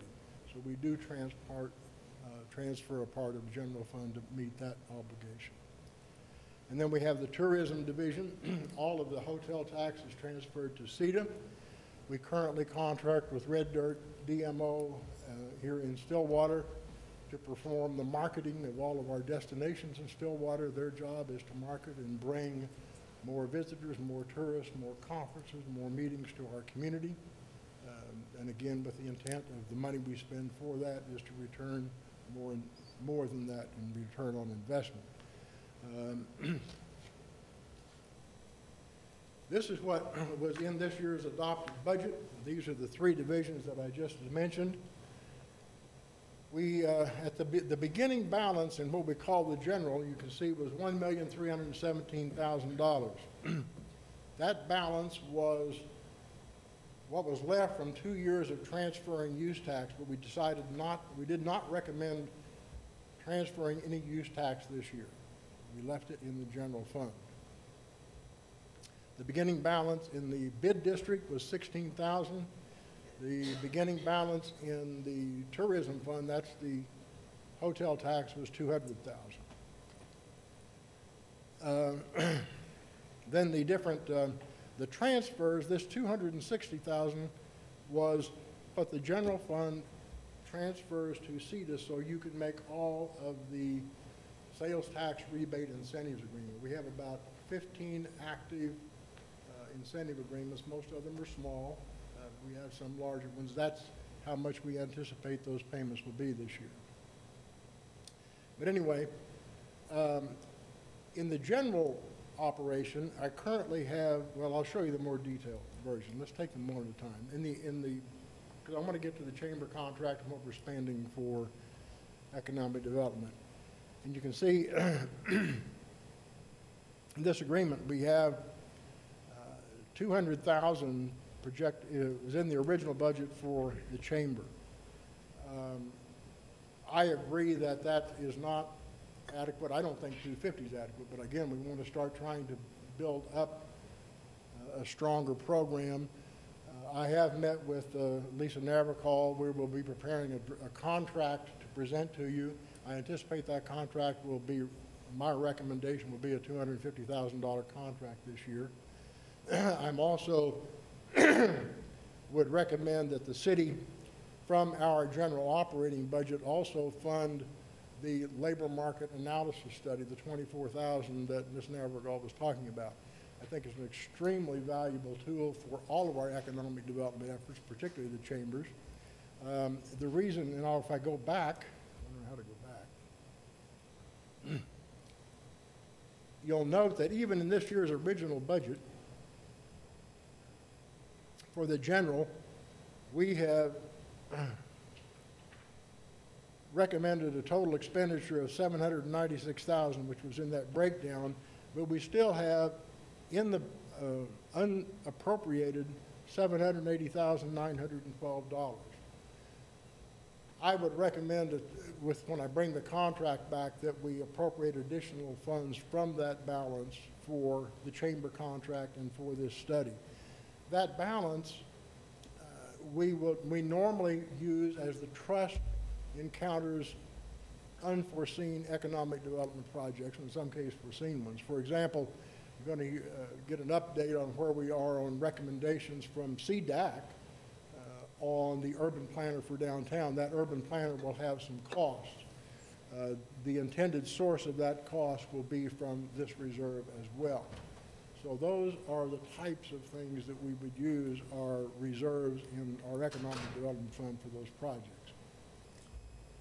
Dan, when the use tax agreement with university expired, we discussed, but I don't think I know we didn't implement.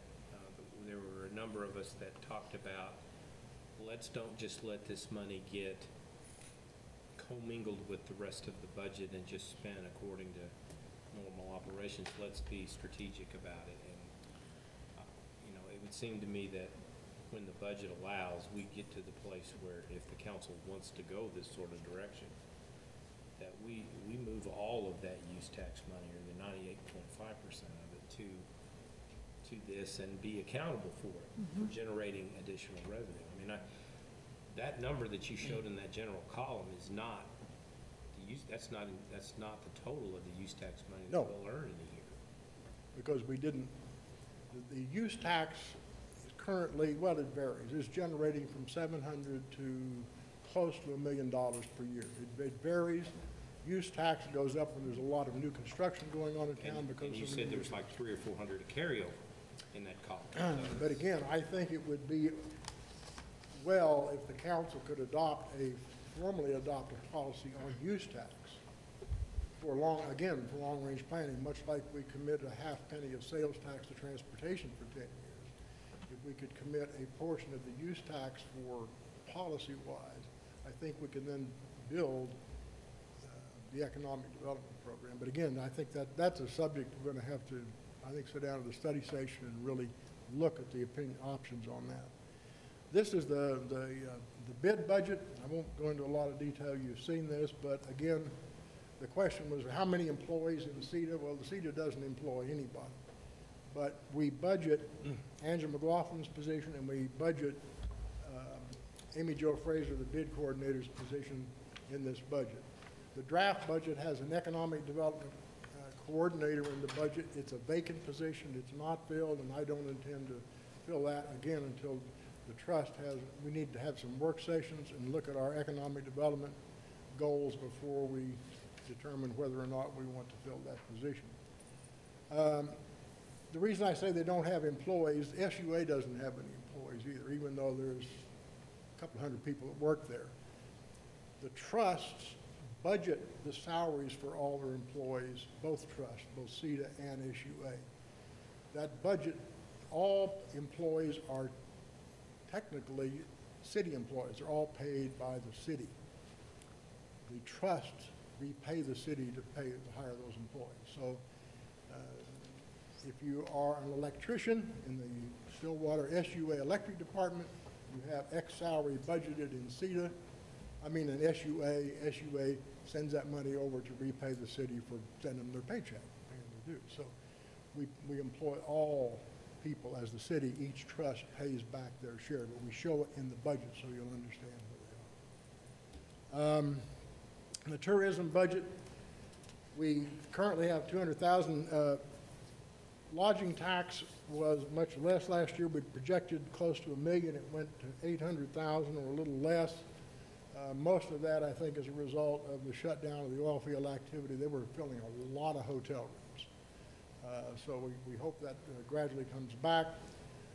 We contract with the Red Dirt DMO for this coming year is $839,000. Just a quick summary, CETA was created to foster economic development of the community. You have one purpose and one purpose only, and that's to make decisions that make the economy of this community better.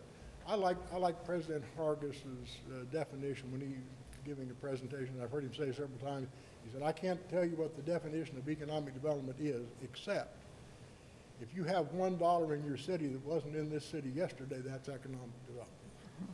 Because you just moving money around in your community is not necessarily economic development. Creating new money coming into your community is the economic growth.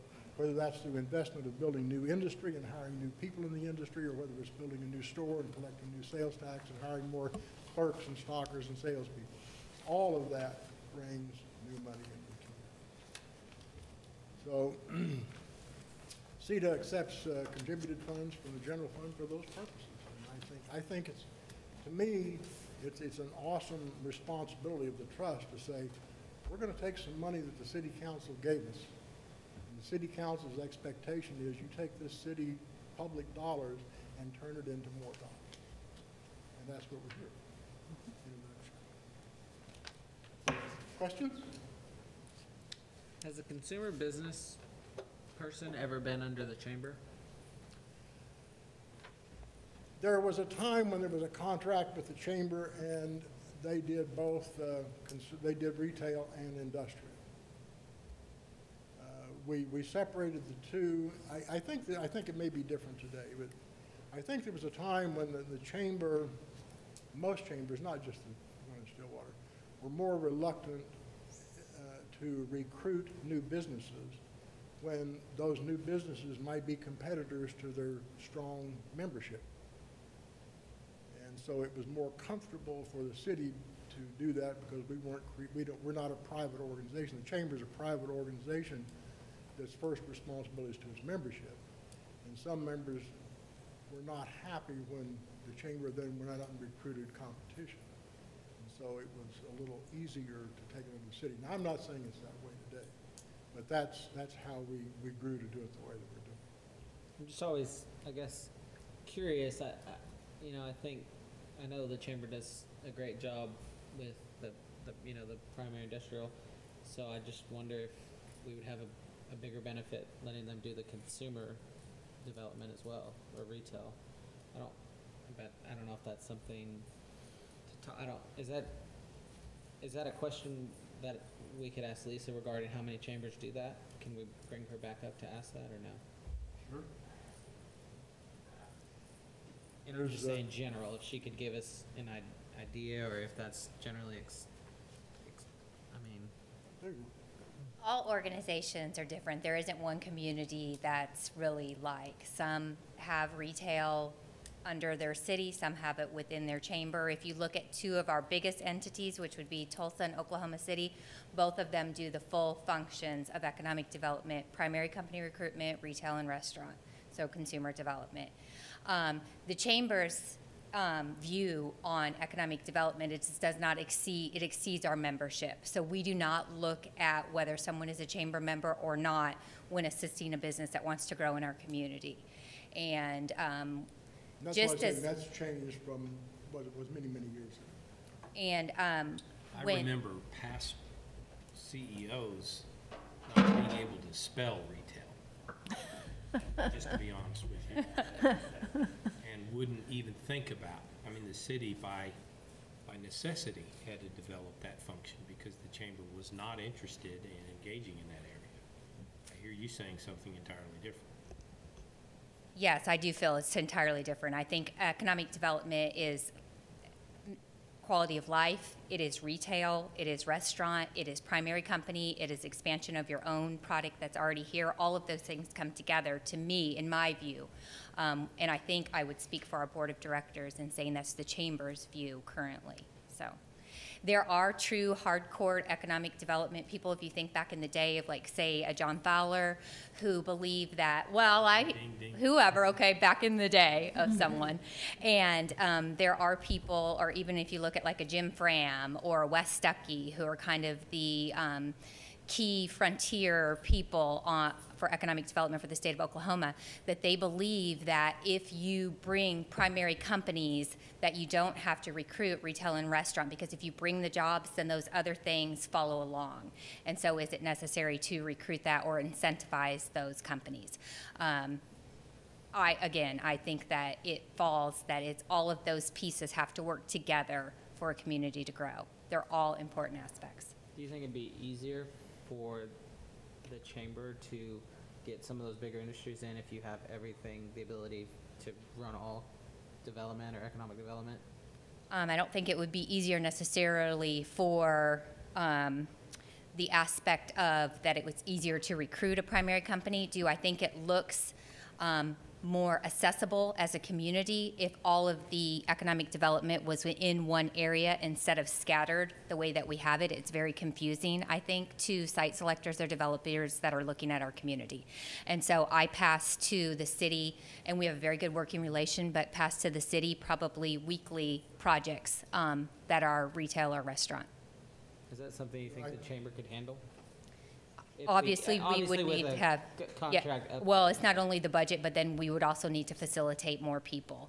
And I know that at the time that this was only a couple years ago that this changed. I mean, it wasn't like it was a long time ago. It was about 2 years ago that the city hired their consumer development person. And, you know, at the time, you know, the city does have to be involved when we're looking at sales tax rebates or TIFs. But also from our side, I feel like any major project that we're bringing in, any major primary company, we involve the city. We want that partnership, and it stands very well for our community when all of us are working together. And so we would continue that whether we have retail or not. Well, Mayor, as much as we might like to just pass this off to another entity, I think we have to be more than involved on the tax rebates. We have to approve it and put our name on it. Yeah, I think there's a model that it could be, we haven't spent a lot of time talking, but at least I've talked a little bit about it, but a very common model. I think what she was saying that I think it's very valuable if the outside world sees all the economic, when they Google Stillwater economic development, they all go to the same site. Yeah. It's just like we were talking about with some of the agreements like TIF districts and sales tax incentives. Chamber is not in a position to authorize. One of the models that's often established is that the city and the chamber work in unison, but you use the chamber offices as the home site of all economic development.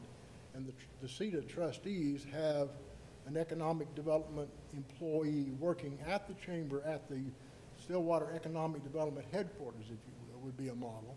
But that person would be authorized to negotiate those and bring those back to CETA when there are city funds to be involved. So you could actually have an economic, when I talked about an economic development coordinator, that person would very likely work hand in hand with the chamber, oversee all of that development out of one central office and not out of City Hall per se.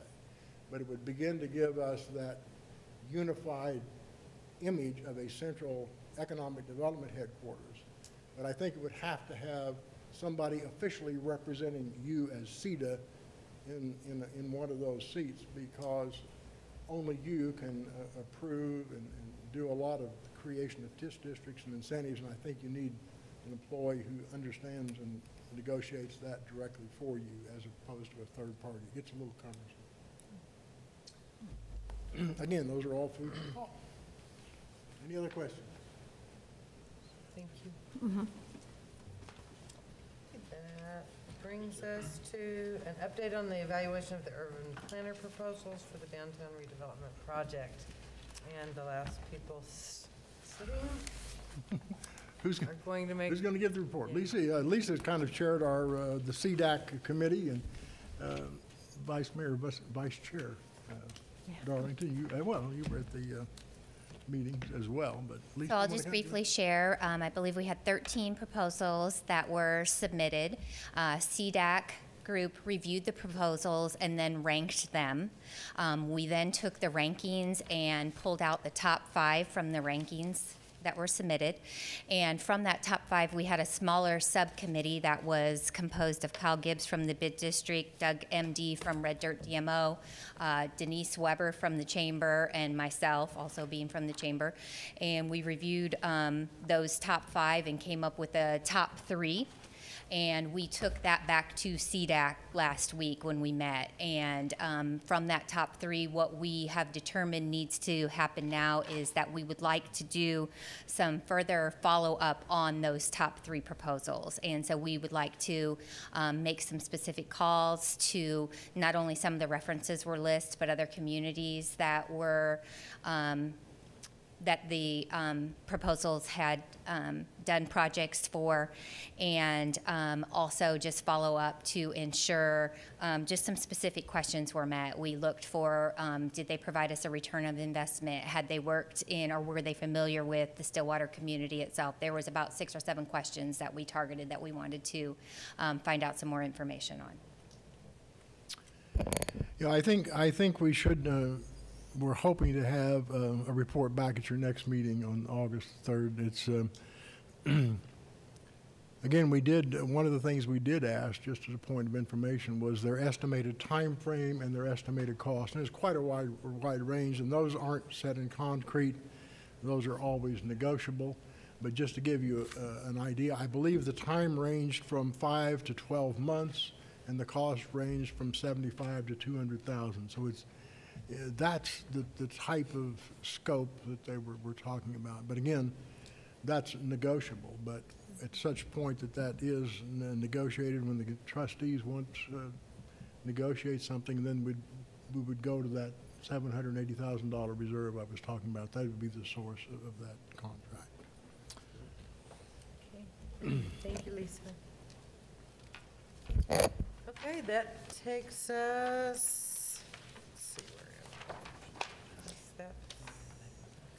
Do I have a motion to adjourn? Motion to adjourn. We have a motion and a second to adjourn the Stillwater Economic Development Authority meeting.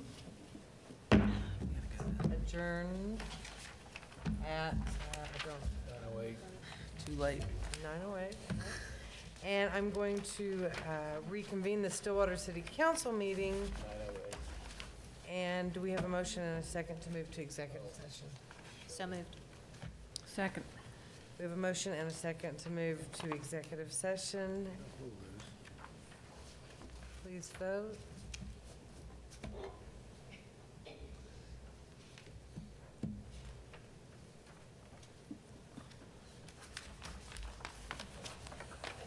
And we're still moving, so you can do what you want, but we're still moving there.